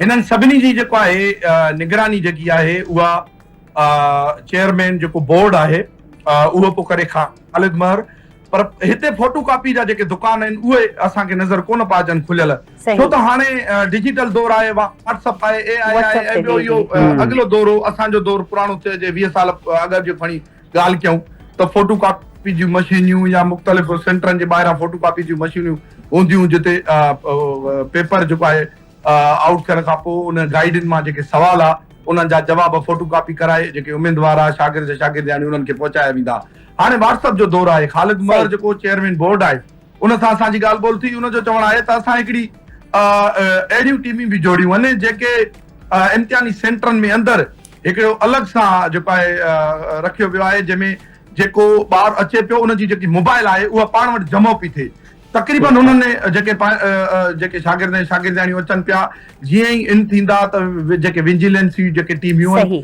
तइलीमी बोर्ड जूं हुजनि या तालीम खाते तरफ़ां जोड़ी वयूं आहिनि उहे उन्हनि खां जेको आहे मोबाइलियूं वठी या जेके गाइड आहे किन माण्हुनि खे शागिर्दनि खे त उन्हनि खां गाइड वठी रशीद साहब tell me about role of media in this situation छा मीडिया ते नवाब शाह जी या ॿियनि शहरनि जी पाबंदी आहे या उहो पंहिंजो किरदारु अदा करे पई छा सेंटर्स जे अंदरि वञी करे उन्हनि चेक कयो आहे या मीडिया ते लाड़काणे में बि पाबंदी हई वई आहे त भले कॉपी कल्चर असां वटि पाबंदी उन ते नाहे बाक़ी मीडिया ते पाबंदी आहे जी न हिते को बि अहिड़ो न आहे असां अॻिले चकर मैट्रिक जा जेके इम्तिहान थिया हुआ अॻ में जेके मैट्रिक जा हाणे काणे मां रशीद समो साहब जन मौजूद आहिनि असांजा रिपोर्टर उहे बि ॻाल्हि ॿोल करे रहिया नवाब शाह मां समीर साहब जन सां गॾु आहिनि अगरि तव्हां उन्हनि खां कुझु पुछणु चाहियो पर हिन वक़्तु असीं ब्रेक ते वेंदासीं ऐं उन खां पोइ मोटी अची मुबशिर ऐं मां हिन ते वधीक थोरी डिस्कस अञा ॿी बि रहियल आहे जेका असीं कंदासीं ऐं असीं पाण में बि हिक ॿिए खां सवाल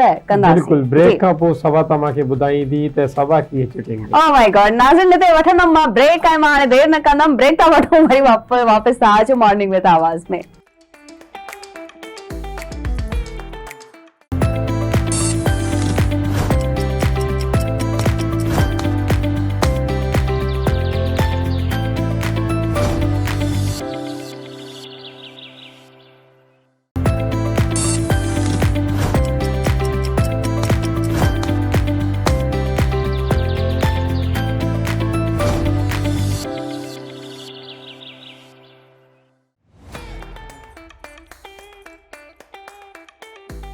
वेलकम बैक नाज़रीन, हिकु दफ़ो ॿीहर असां तव्हांजी ख़िदमत में हाज़िर आहियूं अहम मौज़ू सां गॾु। मौज़ू छा आहे त जेके सिंध में हलनि पिया 11वीं ऐं 12वीं क्लास जा पेपर, तमामु ॿार बोर्ड जा इम्तिहान ॾेई रहिया आहिनि। असां डिस्कस करे रहिया हुयासीं त कॉपीअ जो कोहराम मथियल आहे, बाक़ाइदा चीटिंग वग़ैरह हले थी पई। किथे मुख़्तलिफ़ बोर्ड्स जेके आहिनि उहे कार्रवायूं कनि पिया, किथे त बाक़ाइदा उहे बोर्ड्स ई असां ॾिठोसीं त उहे करप्शन जो गढ़ बणियल आहिनि। ऐं इन सां पहिरियां नवाब शाह मां असां सां गॾु समीर शाणी मौजूदु हुया, रशीद समो मौजूदु हुया। हाणे असां सिंध जे हिकिड़े ॿिए ज़िले जी तरफ़ ईंदासीं, लेकिन उन खां पहिरियां त ब्रेक खां पहिरियां जीअं त मां तव्हांखे ॿुधायो त असां सभा खां पुछा कंदासीं। सभा, तव्हां यकीनन 11वीं 12वीं क्लास जा पेपर ॾिना हूंदा त तव्हां भला कीअं लिक चिप में को चीटिंग वग़ैरह जो मामलो भला तव्हां लाज़मी शेयर कयो? बिल्कुलु शेयर कंदमि ऐं तव्हां सभिनी खे ॿुधाइण जी का ज़रूरत नाहे त छोकिरियूं चीटिंग नाहिनि कंदियूं। छोकिरियूं तमामु घणियूं होशियार हूंदियूं आहिनि। छोकिरनि जा बल्कि प्रैक्टिकल्स बि पूरा करे ॾींदियूं आहिनि, डायग्राम्स बि ठाहे ॾींदियूं आहिनि। ऐं हू पंहिंजी स्कूल लाइफ हुजे, कॉलेज या यूनिवर्सिटी लाइफ हुजे, असाइनमेंट ताईं असीं सभु पंहिंजो टोटली क्लियर ऐं ओके रखंदियूं आहियूं। सो असीं छोकिरियूं हमेशह होशियार हूंदा आहियूं ऐं पोज़ीशन होल्डर हूंदा आहियूं। छोकिरा वीचारा जीअं असांखे मुबशर बि पहिरीं ॿुधायो त ही थोरी चीटिंग वग़ैरह लाइ डायरी मां डिग्री वठण लाइ फाड़े वियो हुयो। हिकिड़ी सभा हिकिड़ो पॉइंट आहे, इहो छो आहे छोकिरियुनि जी असां अक्सर औकात ॾिठो आहे उनजी ड्राइंग ॾाढी भली हूंदी आहे। इहो वाकई में हिकिड़ो आहे मसइलो। मां बि जॾहिं स्कूल वग़ैरह पढ़ंदो हुयमि, असां पंहिंजी ड्राइंग जेको आहे उहो या त पंहिंजी वॾी भेण खां ठाराईंदा हुयासीं या क्लास जी मॉनिटर खां ठाराईंदा हुयासीं। त इहो छो आहे? माना इहो को अलासी को ख़ासि फन छोकिरियुनि खे ॾिनो आहे? अच्छा, औरत में हूअं त इलाही खूबियूं आहिनि, पर इहा बि हिकिड़ी खूबी आहे जो उहा पढ़ाई में सुठी हुजे थी। चाहे हिकिड़ो सब्जेक्ट ई तव्हां सिलेक्ट छो न करे ॾियो, उहा उनखे चङी नमूने सां निभाइण ॼाणे थी। ऐं मां जीअं तव्हां प्रैक्टिकल्स जी ॻाल्हि कई, मां पंहिंजे भाइरनि जा इवन पंहिंजे मामनि जा बि प्रैक्टिकल्स डायग्राम्स उन्हनि खे मां ठाहे ॾिना आहिनि, छो त छोकिरियुनि खे वाकई ड्राइंग सुठी ईंदी आहे। इन जे करे मेहंदी बि सुठी हणंदियूं अथव। हा, बिल्कुलु ईअं ई आहे। लेकिन इन ॻाल्हि तां मां यकीनन वरी इख़्तिलाफ़ कंदुमि। सभा, तव्हां मे बी चीटिंग नहीं कई हुजे, लेकिन छोकिरियूं बि इन मैदान में पोइते न आहिनि। हाणे पोइते न आहिनि, सही चई सघो था। बाक़ाइदा उहे त हिन खां वधीक आर्टिफिशियल इंटेलिजेंस जो इस्तेमालु कनि थियूं ऐं चैट जीपीटी सां गॾु हर पेपर वग़ैरह खे कढाए करे अचनि पियूं। ख़ैर, ॻाल्हियूं त इलाही आहिनि। ऐं असीं जीअं तव्हां ॿुधायो, मुबशिर ॿुधायो तव्हांखे नाज़रीन त नवाब शाह जे रिपोर्टर ऐं लाड़काणे जे रिपोर्टर ऐं कराची जे रिपोर्टर उन जी सूरत हाल ते ॻाल्हायो आहे। हिन वक़्तु असीं हैदराबाद जे रिपोर्टर खे पाण सां कनेक्ट कयो आहे। इम्तियाज़ खोसो साहब जन असां सां गॾु आहिनि। अस्सलाम वालेकुम। वालेकुम सलाम। इम्तियाज़ साहब, कहिड़ो हाल आहे? ठीकु आहियो?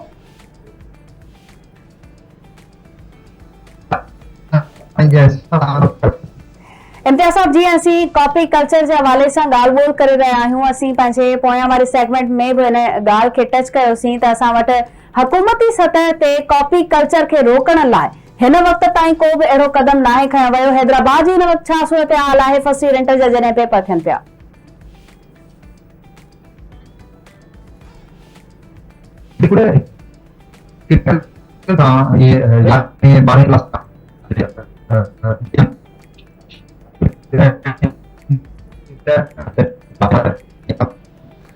इम्तियाज़ साहब, अवां जी आवाज़ थोड़ो नेटवर्क जी वजह सां इम्तियाज़ भाई अवां जी आवाज़ थोड़ो डिस्कनेक्ट थिए पई। जेकॾहिं अवां को बहितर लोकेशन ते असां सां ॻाल्हि ॿोल कयो त असां बहितर तरीक़े सां तव्हांखे ॿुधी सघंदासीं। हैदराबाद में भी ये पेपर्स हलन पिया नाज़रीन, ऐं असां सां गॾु इम्तियाज़ खोसो साहब मौजूदु आहे। असां कोशिशि कंदासीं उन्हनि सां इहा हाल अहवाल वठी सघूं। ऐं हैदराबाद में भी 11वीं 12वीं क्लास जा जेके पेपर्स आहिनि उहे इलाही सारा स्टूडेंट्स ॾेई रहिया आहिनि, शागिर्द बि ॾेई रहिया आहिनि, शागिर्दियाणी बि ॾेई रहिया आहिनि। मुबशिर, छा बोर्ड जो फ़र्क़ु पवंदो आहे? जीअं लाड़काणो बोर्ड आहे, सखर बोर्ड आहे, इन खां पोइ वरी हैदराबाद बोर्ड अचे थी ऐं उन खां पोइ वरी कराची बोर्ड अचे थी। छा बोर्ड जो बि फ़र्क़ु आहे? बोर्ड जो इलाही ज़्यादा फ़र्क़ु पए थो पियो। ऐं हींअर बि तव्हां ॾिसो, जॾहिं असां पंहिंजे रिपोर्टर सां ॻाल्हि ॿोल करे रहिया हुयासीं त लाड़काणा जी असांखे बिल्कुलु उलट सिचुएशन नज़र आई। यानी कि जेका नवाब शाह जे अंदरि, कराची जे अंदरि असां ॻाल्हियूं ॿुधियूंसीं त असां सम्झियोसीं त लाड़काणे में बि असांखे इहा ई शइ मिलंदी, लेकिन उते असांखे रशीद समो ॿुधायो त उते मुकमल तौर ते टेक्नोलॉजी जी बुनियाद ते एडमिट कार्ड जारी कया पिया वञनि, बाक़ाइदा उन्हनि खे जेको आहे टेक्नोलॉजी इस्तेमाल सां चेक कयो पियो वञे। वैसे मूंखे इहो लॻे थो, मुंहिंजो इहो ज़ाती तौर ते ख़्यालु आहे, तव्हां बि सभा हिन बारे में ॿुधायो, तव्हां छा था सम्झो त जेकॾहिं इहो सॼो बोर्ड हिकिड़ो थी वञे सिंध लेवल ते जी त पोइ तव्हां छा था सम्झो छा फ़ाइदो थींदो? यानी इहे Larkana board, Karachi board, Nawabshah board ख़तमु थी वञे, छो जो ॾिसो हिकिड़ो न जुगाड़ आहे हिन में। जुगाड़ इहो आहे जेकॾहिं को ॿार कराची बोर्ड मां फेल थींदो आहे त उनखे ख़बर आहे त हाणे मुंहिंजो कराची में त सिलसिलो थींदो न, हाणे मां हैदराबाद बोर्ड में रजिस्ट्रेशन कराए उते मां पंहिंजो इंटर पास करे वठां। ऐं अहिड़ा खोड़ सारा असांजा दोस्त आहिनि जेके कराचीअ में फेल थी करे उहे हैदराबाद बोर्ड में रजिस्टर्ड थिया या नवाबशाह बोर्ड में रजिस्टर्ड थिया। इन ॻाल्हि जो मुबशिर तव्हांखे जवाबु ज़रूरु ॾींदासीं। हिकु भेरो ॿीहर असां सां लाइन ते मौजूदु आहे हैदराबाद मां इम्तियाज़ खोसो साहब, जेके बहितरीन रिपोर्टिंग करे रहिया आहिनि हिन वक़्तु बि, छो त फर्स्ट ईयर इंटर जा पेपर हली रहिया आहिनि। इम्तियाज़ खोसो साहब, तव्हां असांखे ॿुधी रहिया आहियो?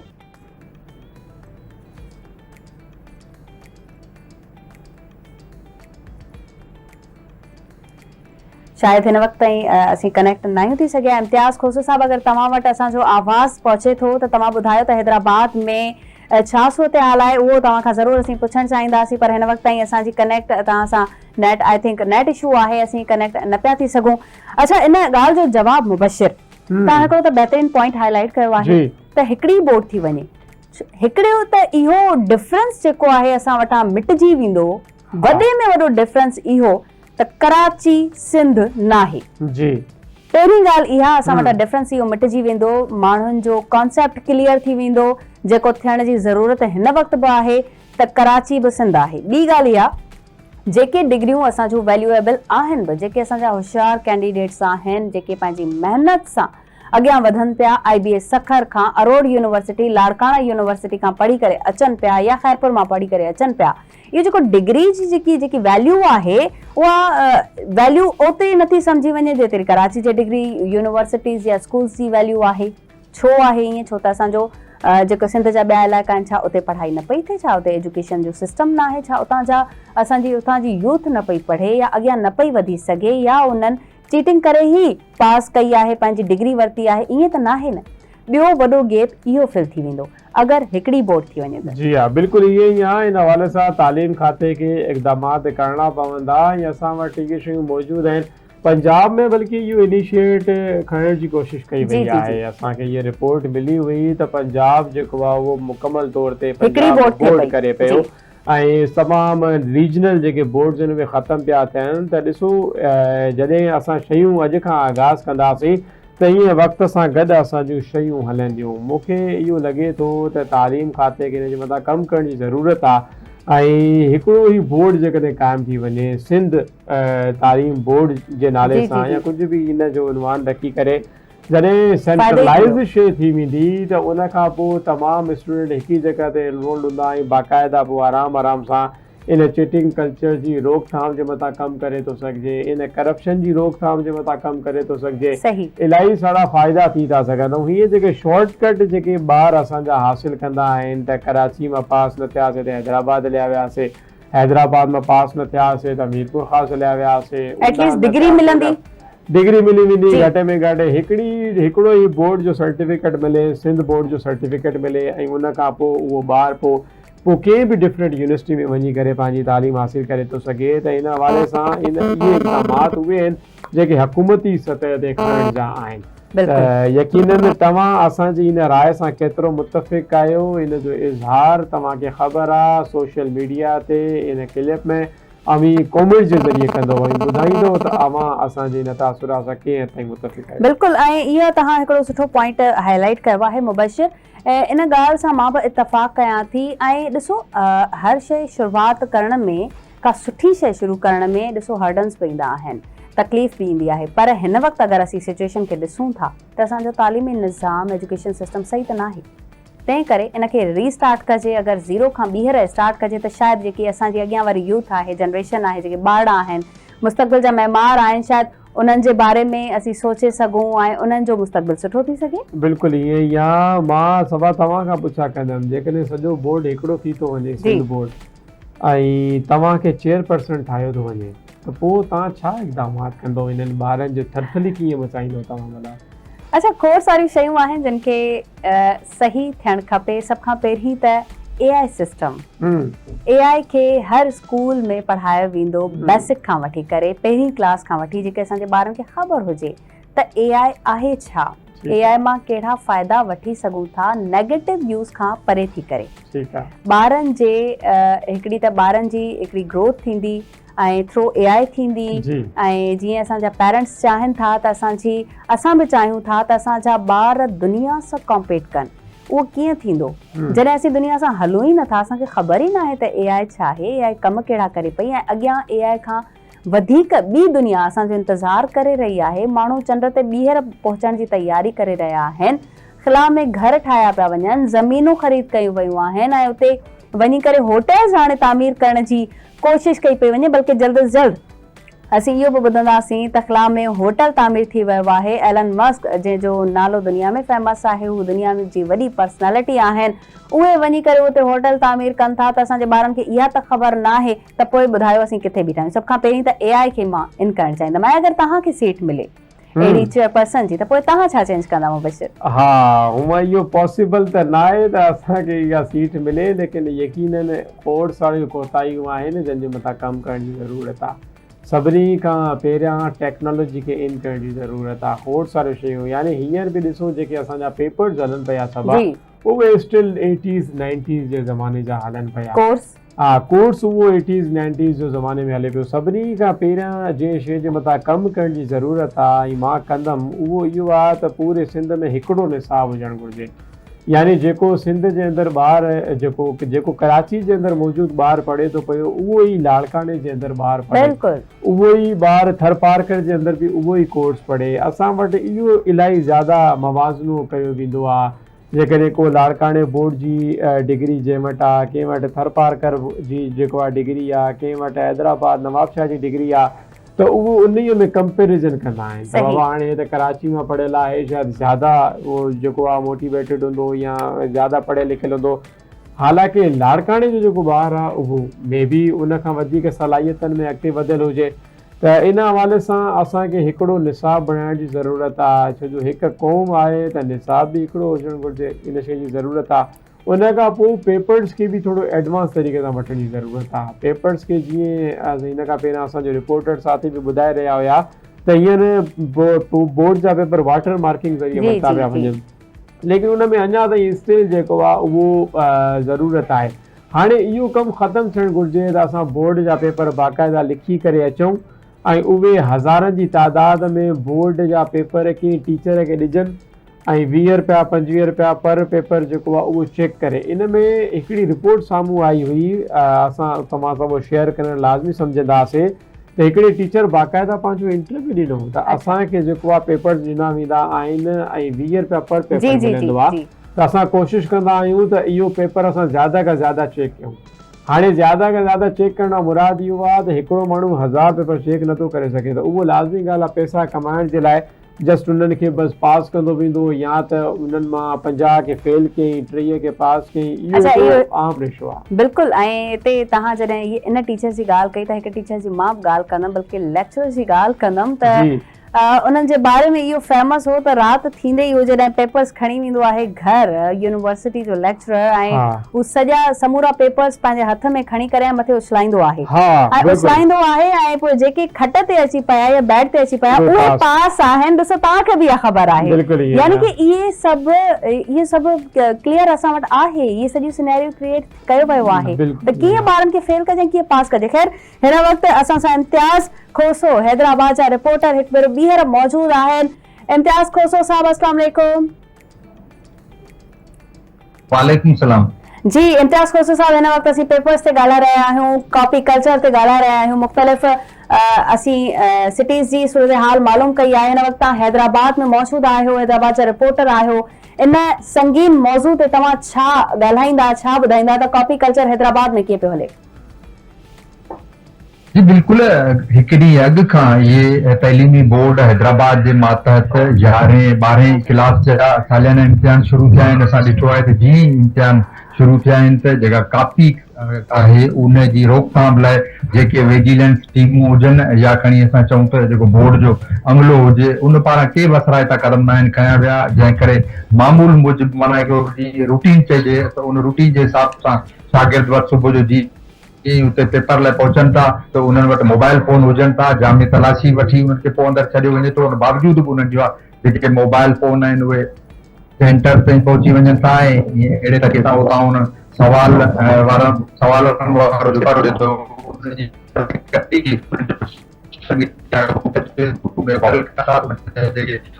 मौजूद हुजनि था या दोस्त हुजनि था, सिंडिकेट हुजनि था, उहे उन्हनि खे हिकिड़े हिकिड़े सवाल जो जवाबु लिखी ॾियनि था ऐं ईअं ई कापी करे हू पंहिंजो जेको पेपर आहे उहो आसानी सां हल करे वापसि अचनि था। तइलीमी बोर्ड जी दावा आहे त उन्हनि पारां विजिलेंस टीमूं जोड़ियूं वियूं आहिनि, उनजो तइदाद 25 आहे।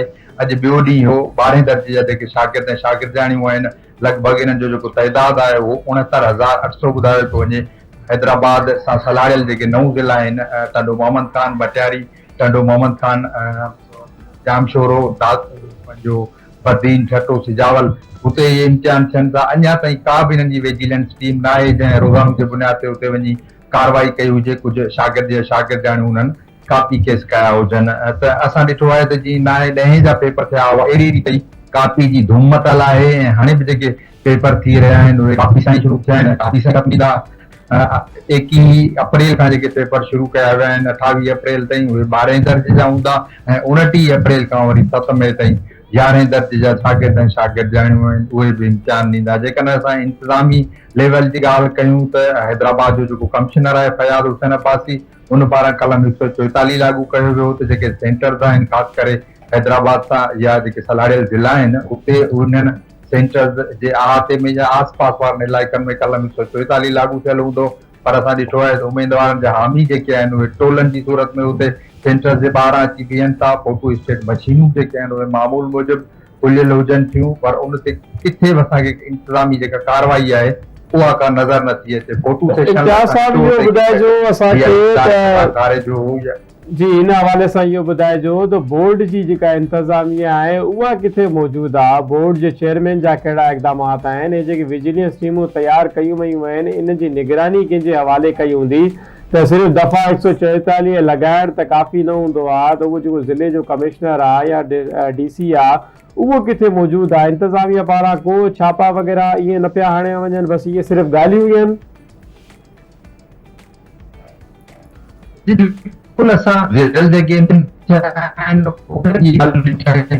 सिर्फ़ु हिकिड़ो लेटर कढणो हुजे त कलम 144 सां लागू करे छॾियो आहे, पर उनजी जेका इम्प्लीमेंट हुजे थी या उन कलम ते या उन कमु कराइणो हुजे थो उहो इंतिज़ामिया उन लाइ को बि तोरक वठण लाइ तयारु न आहे।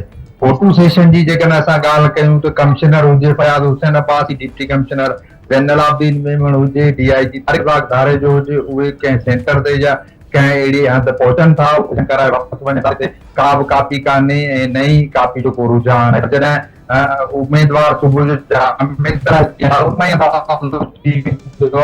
जेके मोबाइल फोन आहिनि उहे उमेदवारनि जे खीसनि मां मिलनि था, थोरी देरि खां पोइ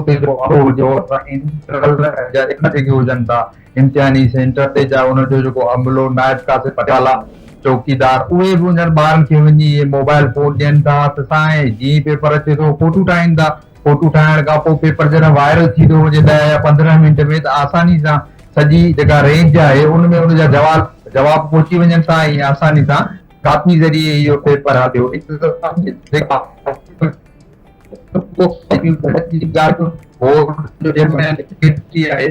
कंट्रोलर आहे पर किथे बि असांखे को नज़र नथो अचे कोई वञी उते ॿ शागिर्द या शागिर्दियाणियूं कापी केस कया वञनि जा जेके उमेदवार अञा अचनि था ॿियो उमेदवार अची वेठो आहे उनजी बि रोकथाम लाइ के उपाय न आहिनि वरिता विया। बाक़ी फोटो सेशन या जेके लेटरबाज़ी आहे उनजो धड़ाधड़ जेको आहे कमु जारी आहे। इंतिज़ामिया पारां दावा कई पई वञे त कापी रोकण लाइ असराइता क़दम खया आहिनि, पर जेका ज़मीनी हक़ीक़त आहे असां उहा बयानु कयूं। कंहिं बि सेंटर ते असां ॾिठो आहे अहिड़ो सेंटर को हैदराबाद जो 221 सेंटर मां न आहे जिते कापी न थींदी हुजे। ठीकु आहे। इम्तियाज़ साहब इहो ॿुधाइजो, इहे बि रिपोर्टूं असां वटि साम्हूं आयूं त जेके बोर्ड जा सेंटर क़ाइमु कया विया आहिनि उहे बि बाक़ाइदा उन्हनि जी ख़रीदो फ़रोख़्त कई वई आहे, यानी बाक़ाइदा ॿोलियूं लॻायूं वयूं आहिनि। कराची मां बि असांखे रिपोर्टूं मिलियूं, नवाबशाह में बि मिलियूं त हैदराबाद में बि इहो ई सिलसिलो आहे, जेके बोर्ड जा सेंटर क़ाइमु कया विया आहिनि ॿोलियूं लॻाए करे ऐं हाणे उहो बि पंहिंजी रिकवरी करण जे लाइ ॿारनि खां पैसा वठी कॉपी कल्चर खे फ़रोग़ ॾेई रहिया आहिनि। इहो बज़ाहिर त माना असां वटि अहिड़ा ठोस सबूत न आहिनि, पर ज़रिया असांखे ॿुधाइनि था त जीअं उमूमन बोर्ड जी इंसान जो तरीक़ेकार हुजे थो त हू शागिर्दनि खे या मख़सूस जेके इलाइक़ा आहिनि या जंहिं स्कूल खे उन्हनि खे लिफ्ट कराइणी थी तो रिज़ल्ट उन्हनि जी सुठी हुजे, उन स्कूल मां ई ख़ुदा न पैसा वठनि या ॿियूं शयूं जेके मरातूं आहिनि उहे वठी सघनि, त उन लाइ इहे कनि था।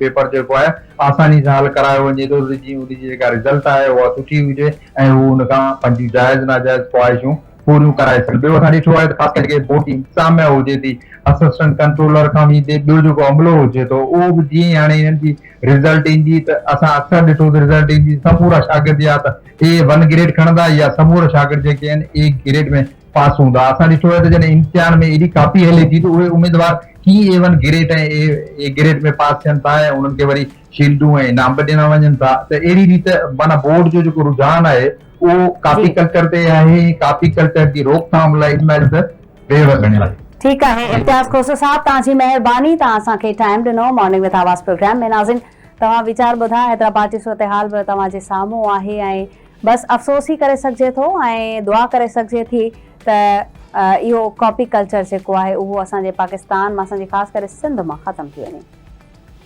बिल्कुलु नाज़रीन, इहे ई आहे असां वटि अहम मौज़ू आहे अवां सां डिस्कस करण जे लाइ, लेकिन उहो असीं डिस्कस कंदासीं ब्रेक खां पोइ।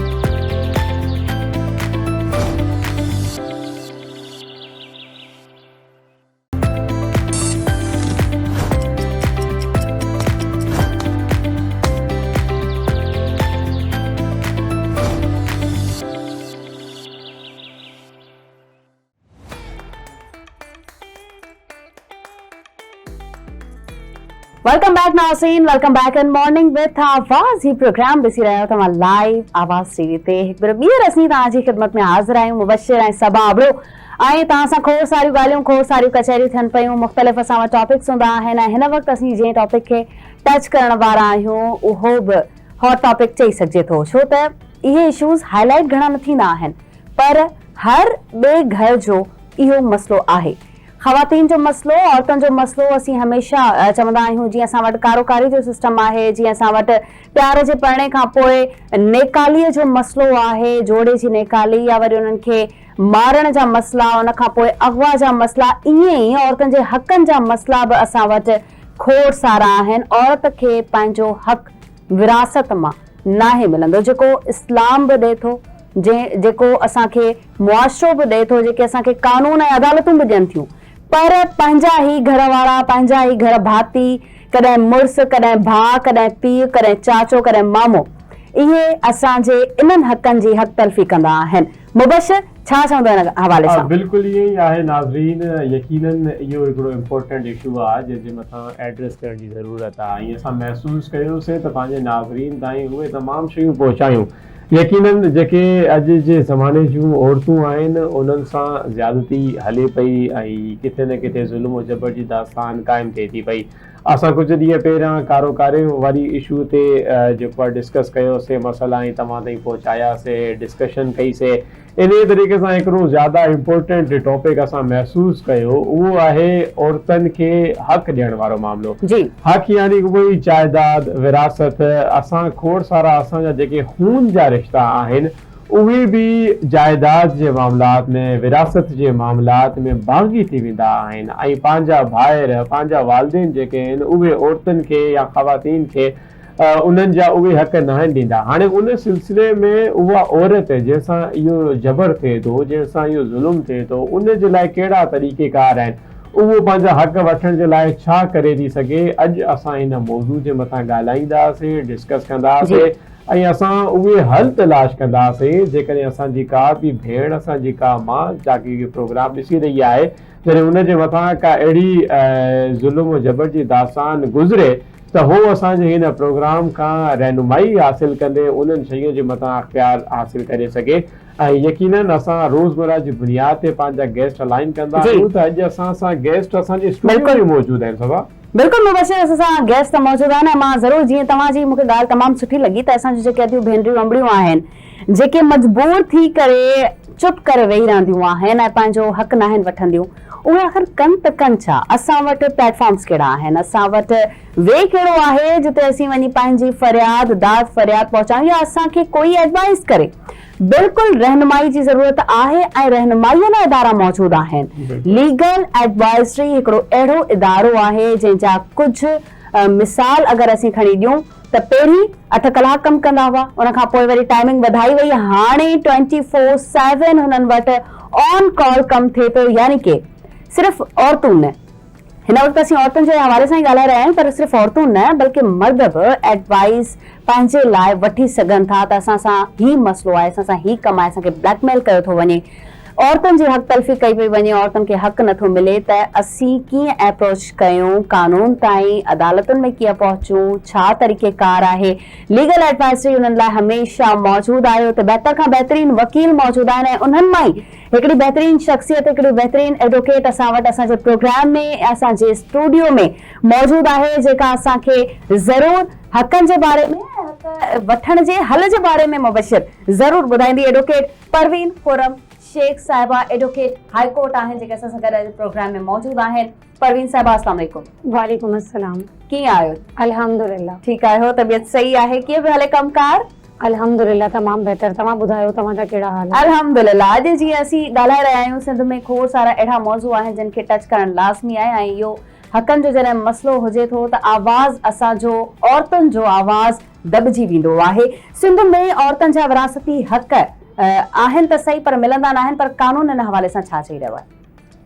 कानून हिन हवाले सां ही चए थो कि अगरि कोई विरासती जायदाद आहे जाने ते गुज़ारी वियो आहे, छोकिरी जी शादी थी वई आहे, तो शादी खां पोइ भाइरा हूंदा आहिनि, प्रॉपर्टी सभिनी जो, सिंध जो मेन इशू ई आहे कि सभिनी प्रॉपर्टी भाइरनि जे हिस्से में वेंदी आहे। जी, असल में कानून इहो आहे तो जो न्याणी शादीशुदा आहे उन्हनि खे बि पंहिंजो राइट आहे। अगरि भाउ खे 2 हिस्सा आहिनि जायदाद जा तो भेण जो आकड़ो शेयर लाज़मी आहे, मगर इते सिंध जे अंदर बल्कि पूरे पाकिस्तान में भी इशू सेम आ कि विरासत में हिस्सो कोन था ॾियनि, भाइरन हूं था, चाचा मामा रिश्तेदार। तो हिन सां मां ई ॿुधायां थी कि सिंध में विरासती हुकूक जा कानून भी आहिनि, अहिड़ा इदारा भी आहिनि जेके इन जे लाइ कमु करे रहिया आहिनि। असांजो पंहिंजो कॉल सेंटर भी इन हवाले सां काफ़ी कमु करे पियो।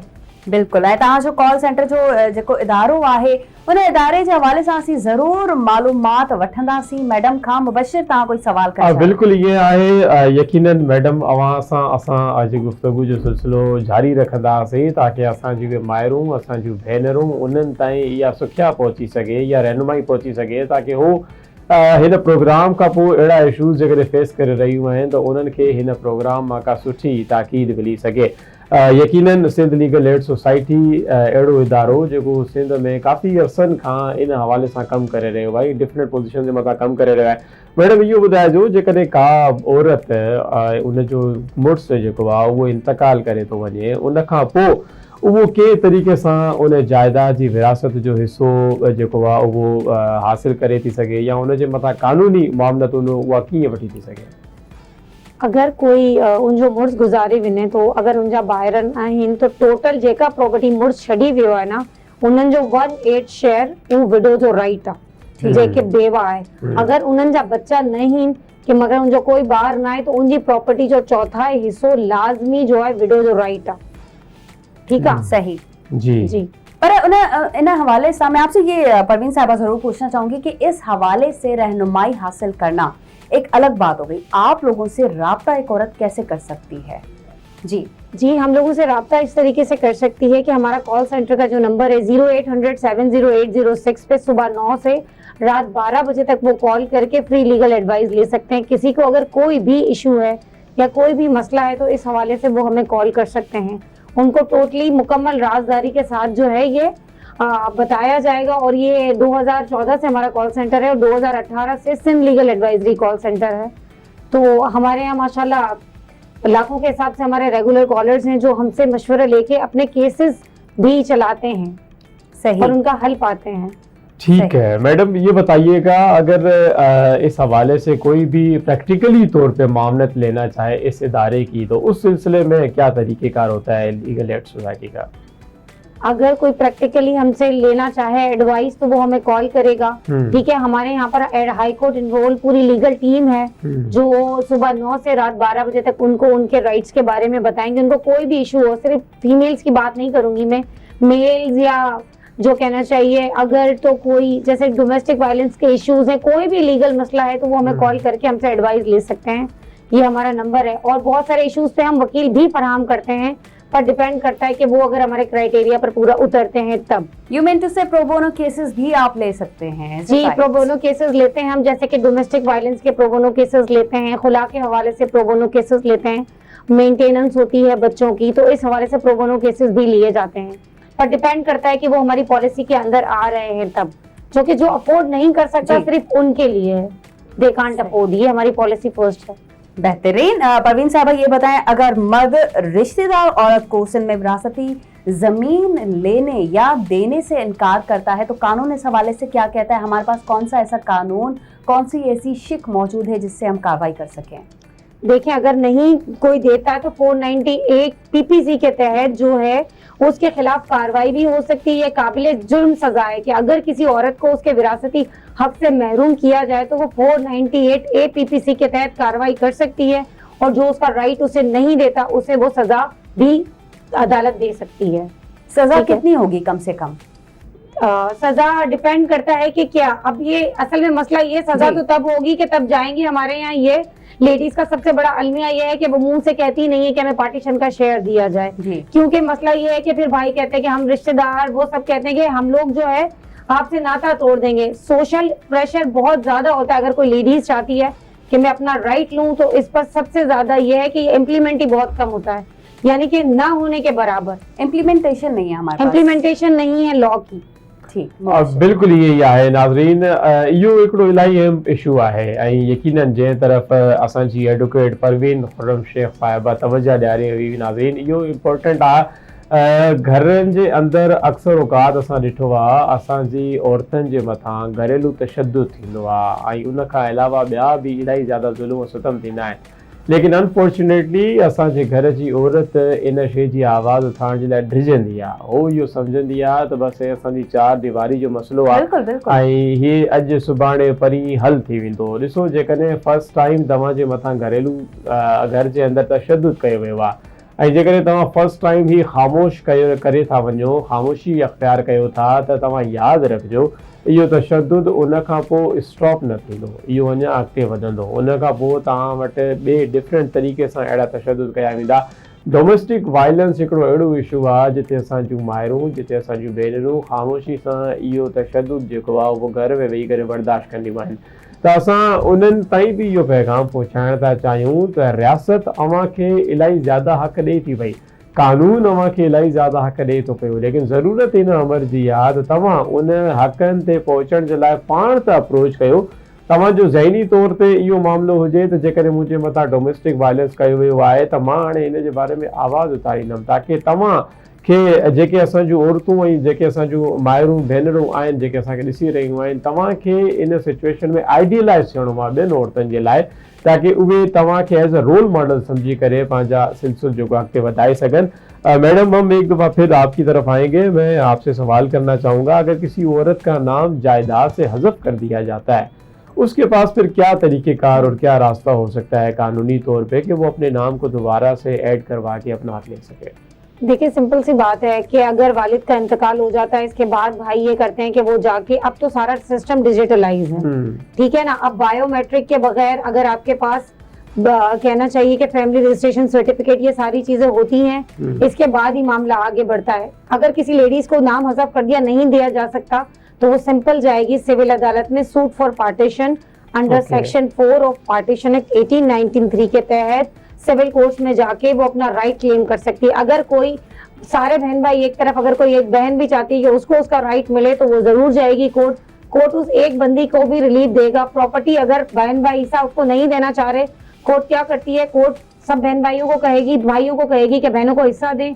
अगर वो देने के लिए विलिंग है तो ठीक, वरना कोर्ट जो है प्रॉपर्टी को ऑक्शन करके उनका जो राइट बनता है वो उसी टाइम उन्हें देती है, बेहतरीन। यानी को सेल जी। आउट करके।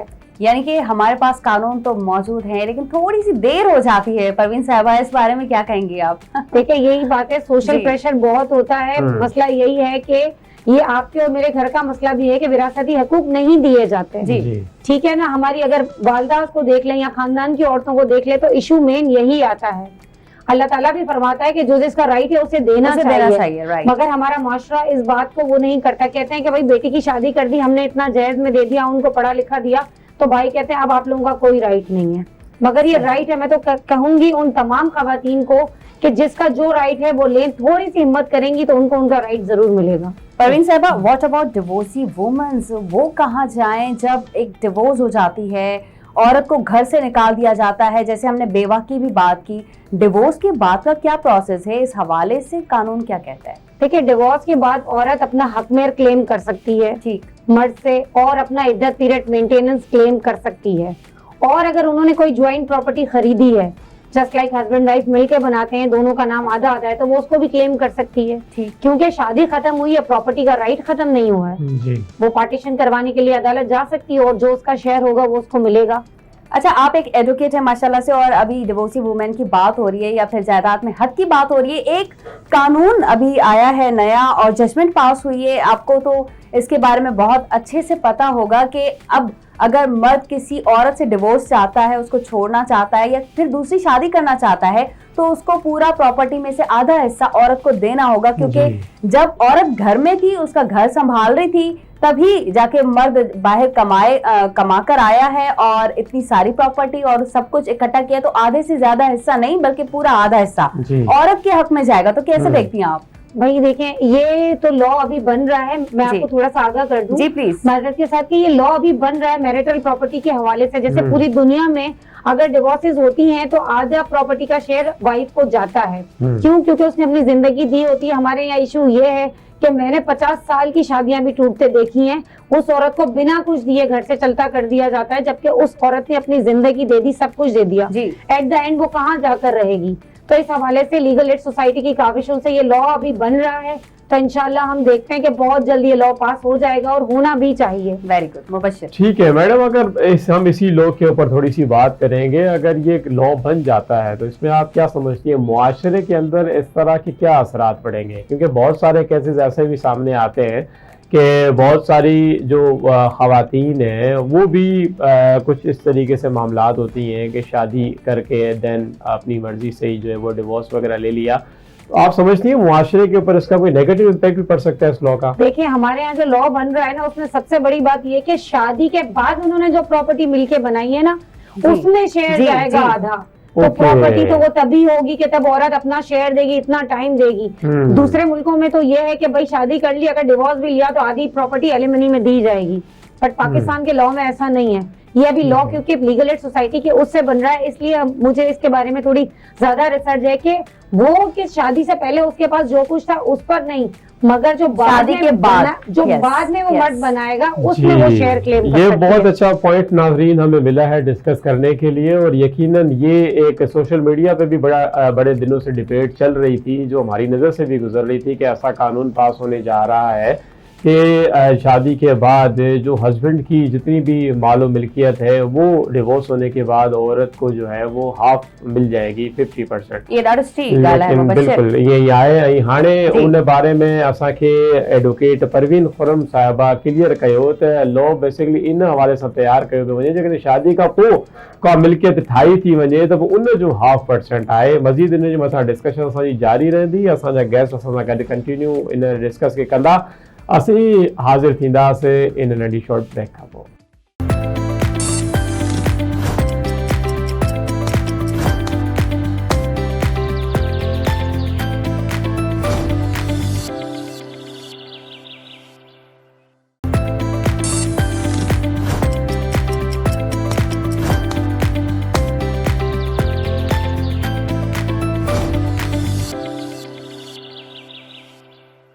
वेलकम बैक नाज़रीन, एक दफ़ो ॿीहर असां तव्हांजी ख़िदमत में हाज़िर आहियूं। मां मुबशिर हुसैन ऐं मूंसां गॾु सबा आबड़ो मौजूदु आहे। यकीनन असां हिकिड़े अहम इशू जे मथां, अहम टॉपिक जे मथां ॻाल्हाए रहिया आहियूं। उहो आहे ख़वातीन जो हक़, औरतुनि जे जेके हक़ूक़ आहिनि उन्हनि ताईं असां जूं माइरूं भेनरूं कीअं अप्रोच करे सघनि थियूं। ऐं स्टिल असां सां गॾु स्टूडियो में असांजी महिमान सिंध लीगल एड सोसाइटी मां मौजूदु आहिनि एडवोकेट परवीन खुर्रम शेख साहिबा, जेका पाण बि हाई कोर्ट जी वकील आहिनि। असां उन्हनि सां पंहिंजे डिस्कशन जो सिलसिलो जारी रखंदासीं। मैडम, एक दफ़ा फिर आपकी तरफ आएंगे और हम आपसे ये जानना चाहेंगे, अगर सिंध में ख़वातीन की जायदाद हकूक़ की निगरानी करने वाला कोई इदारा ऐसा मौजूद है जो उनकी जायदाद की मुकम्मल तौर पर निगरानी करे, और इस तरह कोई ऑनलाइन सिस्टम मौजूद है कि इन चीज़ों का डेटा फराम हो सके? जी बिल्कुल, सिंध वुमेन स्टेटस कमीशन जो है वो इन सब चीजों की निगरानी करते हैं। अगर कोई लेडीज चाहती है कि उसकी प्रॉपर्टी जो है वो जान हासिल करे कि भाई उसके वालिद ने क्या क्या छोड़ा है, तो वो डीसी को भी दरख्वास्त दे सकती है और प्रॉपर्टी के सर्च के लिए रजिस्ट्रार ऑफिस में भी दरख्वास्त दे सकती है, जैसे कि तप्पेदार को, ठीक है। तो वहां से उनको जो है मुख्तियारकार और तप्पेदार को दरख्वास्त देगी, जिसे रजिस्ट्रार कहते हैं यहाँ कराची में, तो उनको दरख्वास्त देगी। वो उनको पाबंद होंगे सारी मालूमात देने के हवाले से।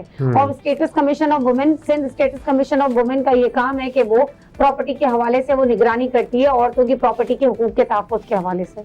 परवीन साहिबा, अगर किसी औरत का नाम खारिज कर दिया जाए जायदाद में से, यानी कि आपका नाम और निशान मिटा दिया जाए, तो फिर उस औरत के पास कौन सा रास्ता है, वो क्या इख्तियार करेगी? देखें, सबसे पहली बात तो ये कि औरत का नामो निशान जायदाद से मिटाया नहीं जा सकता। जब वो अपने बाप की बेटी है, बाय बॉर्न हुई है, वालिद साहब का इंतकाल हुआ है, तो वो पीछे विरासत छोड़कर जाएंगे, ठीक है।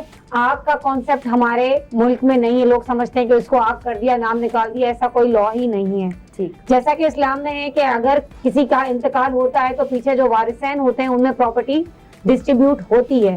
तो अगर जो है वालिद का इंतकाल हुआ है, ठीक है, भाई उसे प्रॉपर्टी नहीं दे रहे, तो वो जाएगी सूट फॉर पार्टीशन फाइल करेगी अंडर सेक्शन 4 ऑफ पार्टीशन 1893 के तहत, और सिविल कोर्ट में कोर्ट उसको जो है सारी चीजें प्रोवाइड करेगा। इस हवाले से अगर उसके पास जायदाद के पेपर्स वगैरह भी नहीं है, तो वो सिर्फ सर्च सर्टिफिकेट लेके तप्पेदार से ये केस फाइल कर सकती है और कोर्ट में ये कह सकती है कि भाई प्रॉपर्टी के पेपर जो है भाइयों के पास है। ओके, बाज़ औक़ात मैडम ऐसा होता है जब इस तरह कोई केस फाइल किया जाता है और अदालत उस औरत के हक में फैसला भी दे देती है, तो हमारी उन ख़वातीन को, चूँकि वो घरेलू ख़वातीन होती हैं, इतना ज़्यादा जो है वो मालूमात की कमी होने की वजह से हमारे मुआशरे के अंदर उनको डराया जाता है कि अब अगर अदालत से आपको ये विरासत मिल गई है तो अब आप इसको बेच नहीं सकती या किसी को बतौर तोहफा नहीं दे सकती।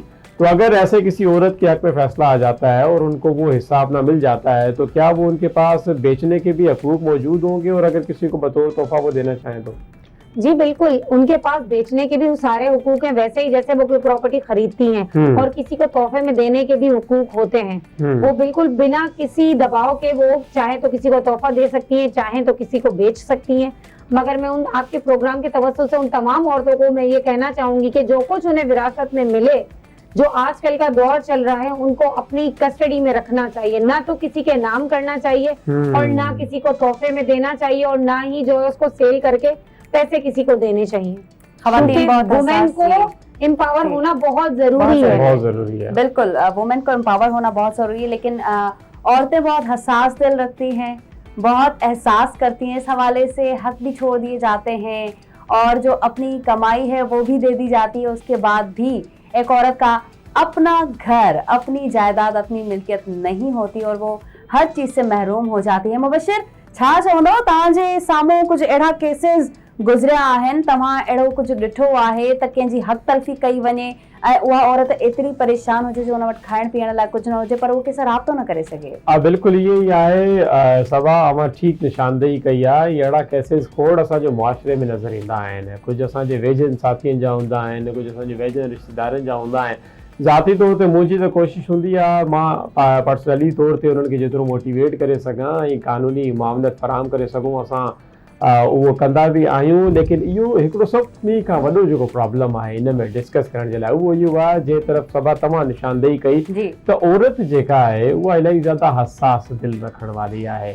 यानी कि असां ॾिसंदा आहियूं त इहे क़िस्म जूं ज़्यादतियूं, जबर अक्सर औक़ात या त ॿाहिरनि खां थींदियूं आहिनि या त हुनजे पंहिंजे घर वारा यानी सॻा माइट जेके आहिनि या हुनजो मुड़ुसु या हुनजे मुड़ुस जे घर वारा कंदा आहिनि त अक्सर औकात जेका असांजी उहा घरेलू औरत आहे उहा इहो चवंदी आहे त यार ठीकु आहे हाणे मुंहिंजे भाउ मूंसां ज्यादती कई आहे बसि मां हिनखे अलाह उन रसूल जे लाइ माफ़ करे थी सघां ऐं इन तरीक़े सां इहे माफ़ी तलाक़ी वारा मामलात हूंदा आहिनि। उन खां पोइ वरी हिकिड़ो वॾो प्रॉब्लम इहा हूंदो आहे त उहा जेका औरत आहे उहा सितम ज़रीफ़ी वारी ज़िंदगी गुज़ारींदी आहे, उहा कसम पुर्सी वारी ज़िंदगी गुज़ारींदी आहे ऐं जेकॾहिं उनखे औलाद हूंदी आहे त पोइ कुझु सालनि खां पोइ जॾहिं उहा औलाद वॾी थींदी उहा पंहिंजी माउ खे संभालींदी, लेकिन मिसाल जे तौर ते जेकॾहिं उनखे औलाद नाहे का त पोइ हू अकेली जेका औरत आहे उहा केसि ताईं केतिरो सर्वाइव कंदी। त यकीनन अॼु जो मुआशिरो जेको आहे उहो हूअं बि ज़ालिम आहे, उहो कंहिं बि अकेली औरत खे ॾिसी करे उनजे मथां झपटण जी कोशिशि कंदो आहे, उनजे मथां हमलो कंदो आहे। असांजो मुआशिरो तव्हां ॾिसो औरत खे शायदि भेण माउ जी नज़र सां घटि ॾिठो थो वञे, बल्कि इहा ॻाल्हि करण जी बि ज़रूरत आहे। असांजो मुआशिरो औरत खे उन्हनि खे भलाए छा कहिड़ी नज़र सां ॾिसंदो आहे, उन्हनि खे सिर्फ़ु हिकिड़ो गोश्त यानी कि औरत हिकु एम्पावर थी बि वञे थी त उनजी जेको पंहिंजो किरदारु आहे उहा जंहिं जाइ ते जिते अची पहुचे थी महिनत सां त उनखे हज़म नथो कयो वञे, बल्कि उनखे डिग्रेड कयो पियो वञे, उनजे हवाले सां कुझु ग़लति अफ़वाहूं फैलायूं वेंदियूं आहिनि ऐं वरी पोइ ईंदा आहिनि मसला इहे लीगली जिन ते असीं गुफ़्तगू करे रहिया आहियूं, ॻाल्हाए रहिया आहियूं।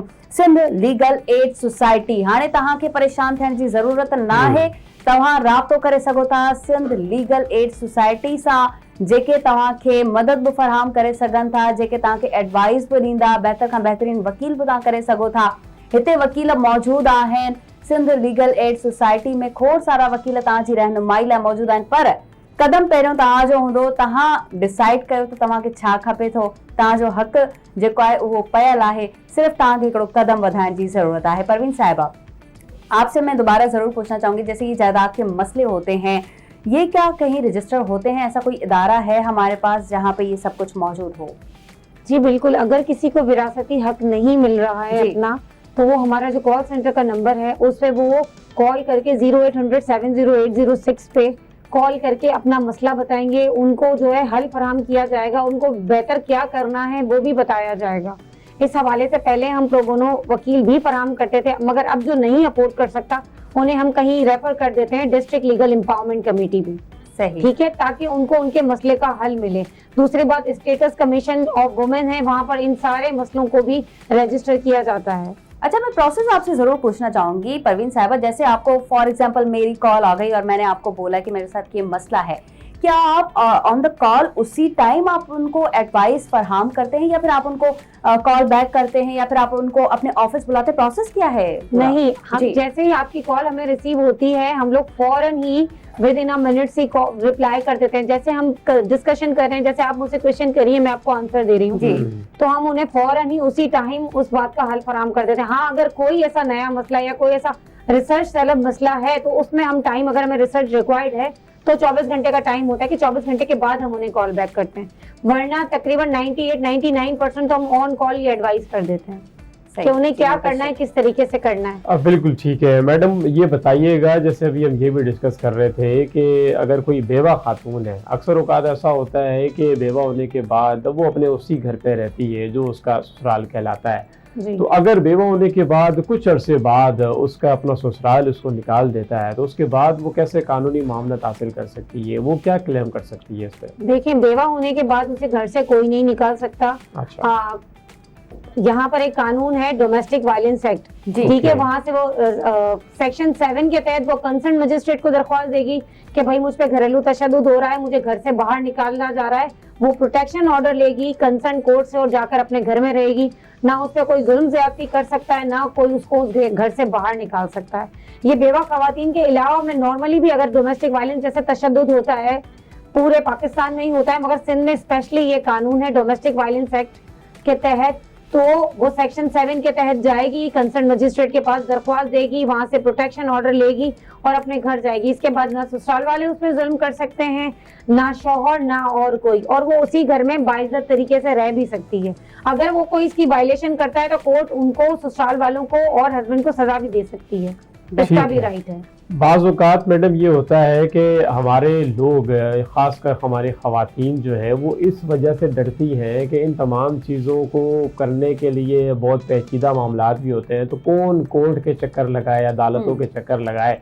आप ये बताएं इसमें अदालतों का क्या किरदार है? अगर कोई डोमेस्टिक वायलेंस के हवाले से कोई केस फाइल होता है तो कंप्लीटली तौर पे उसमें कितना टाइम लगता है जजमेंट आने पे, या जैसे हमारे आम तौर पे अगर हम मुआशरे की बात करें, अपने मुल्क की बात करें, तो बहुत सारे केसेस हमारे सामने ऐसी मिसालें मौजूद हैं कि अगर बाप फाइल करता है तो उसका पोता जो है वो आज़ियाँ भुगत रहा होता है। तो इस डोमेस्टिक वायलेंस के हवाले से या खवातीन के हकूक़ के हवाले से कोर्ट तकरीबन कितना फैसला लेती है एक जजमेंट देने? देखें, domestic violence is a different thing, ये सिर्फ एक एप्लीकेशन है। अगर कोई इस सिलसिले में डोमेस्टिक वायलेंस के हवाले से हम पूरी मुआविनत के साथ वकील भी फराहम करते हैं। अगर कोई हमारे तक आता है हम उसे बुलाते हैं, वकील भी देते हैं, और फौरन, मतलब ये तो एक ऐसा मसला है ना जो फौरन में, मतलब मंथ में 2 से 3 महीने भी ज्यादा मैं कह रही हूँ, क्योंकि वो फौरन प्रोटेक्शन ऑर्डर देता है। क्यों? क्योंकि वो पहले ही घर से दरबदर है। मैं आपकी बात बिल्कुल आपकी हक जानिब है कि पहले लिटिगेशन में इतना टाइम लगता था, मगर डोमेस्टिक वायलेंस में नहीं लगता, क्योंकि कुछ चीजें सर्टेन ऑन द स्पॉट्स करनी पड़ती हैं जज को भी। क्योंकि देखिए, प्रोटेक्शन ऑर्डर अगर वो एक औरत घर से बाहर है तो कब तक घर से बाहर रह सकती है।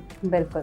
परवीन साहिबा, आखिर में मैं आपसे एक बार फिर पूछना चाहूंगी, सिंध लीगल एड सोसाइटी के हवाले से कैसे काम करते हैं आप लोग, आपका टोल फ्री नंबर क्या है और कैसे अप्रोच कर सकते हैं आप तक?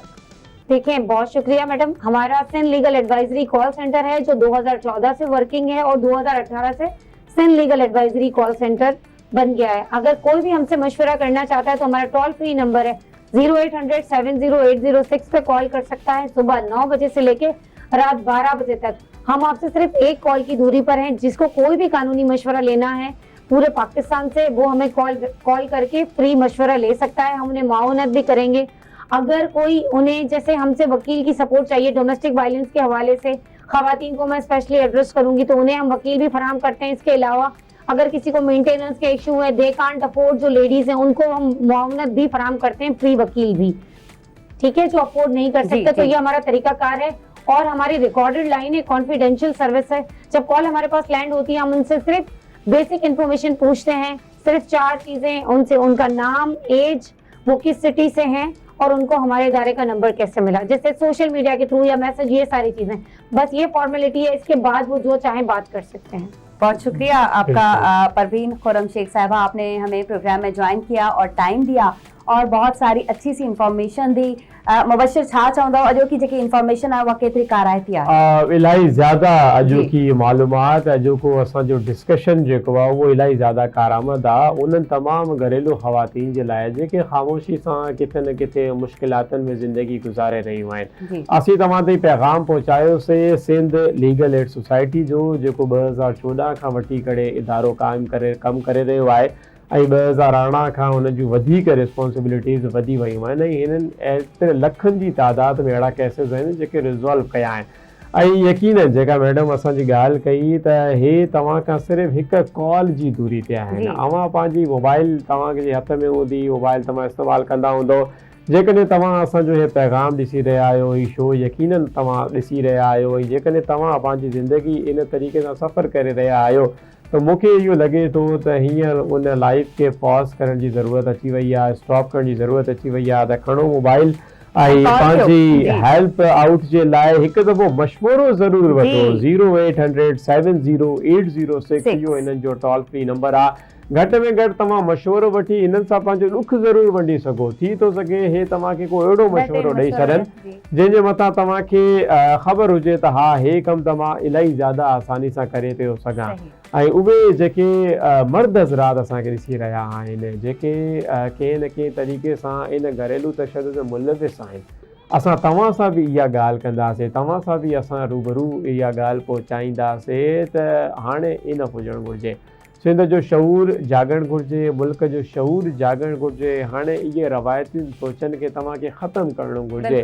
असां जूं माइरूं, असां जूं भेनरूं जेके असां सां गॾु रहनि थियूं पियूं, जेके असां सां गॾु असां ज़िंदगीअ जे अहम मरहलनि में, हर ख़ुशीअ में, ग़म में असां सां कुल्हे सां कुल्हो मिलाए बीठियूं आहिनि। हींअर वक़्तु अची वियो आहे उन्हनि खे सपोर्ट कयो, उन्हनि खे अॻिते वधायो ऐं जीअं असांजी सिंध हुकूमत कमु करे रही आहे वुमेन एम्पावरमेंट जे मथां, हाणे वक़्तु अची वियो आहे त असां पंहिंजी हुकूमत सां बि कुल्लो कुल्ले सां मिलाए करे वुमेन खे एम्पावर कयूं। बिल्कुलु तव्हां बहितरीन ॻाल्हि कई मुबशिर, ऐं ईअं ई थियणु खपे। वुमेन खे एम्पावर करण जी ज़रूरत आहे त सही, पर उन जी कामयाबीअ खे हज़म करण जी मां सम्झां थी त अॼु बि खोट आहे, अॼु बि कमी आहे। उन जी कामयाबी खे हज़म कयो, प्लीज़ उनखे एक्सेप्ट कयो त उहो बि मुआशरे जो हिकिड़ो अहम पिलर, अहम हिसो आहे, बल्कि मर्दनि खां शायदि वधीक आहे। खैर नाज़रीन, ॻाल्हियूं त खोड़ सारियूं आहिनि, वञण ते दिलि न पियो करे, पर असांजो टाइम बिल्कुलु ख़तमु थी चुको आहे ऐं असीं वेंदासीं त सुभाणे वरी ॿीहर ईंदासीं। मुबशिर, छा ख़्यालु आहे त हाणे मोकिलाणी कजे? बिल्कुलु इहो ई आहे नाज़रीन, असांजो टाइम पूरो थी वियो आहे ऐं हीअं असां तव्हांखे प्रोग्राम जो ठीकु आहे, हा, प्रोग्राम जो टाइम पूरो थी चुको आहे ऐं यकीनन असां हींअर तव्हांखे इजाज़त वठणु चाहींदासीं। अॼु असां इलाही ख़ूबसूरत मौज़ूअनि जे मथां ॻाल्हि ॿोल कई, अवां सां जेको आहे वीचार वंडिया ऐं यकीनन तव्हां हिन जो फीडबैक हिकु दफ़ो ॿीहर असांजी स्क्रीन ते बि ॾींदा, सोशल मीडिया जे मथां बि ॾींदा, जॾहिं तव्हां वटि इहे पैगाम पहुचनि। असां बिल्कुलु सभा जेका ॻाल्हि कई हींअर वेंदासीं त सुभाणे वरी ईंदासीं। जी बिल्कुलु, सुभाणे ईंदासीं। सुभाणे ॿीहर मॉर्निंग विथ आवाज़ में मुबशिर ऐं सबा अबड़ो तव्हां सां कनेक्ट हूंदा, तव्हां सां गॾु हूंदा नए टॉपिक सां गॾु। तेसिताईं रखंदा पंहिंजो खोड़ सारो ख़्यालु, असांखे ॾींदा इजाज़त। अल्लाह हाफ़िज़। अल्लाह हाफ़िज़।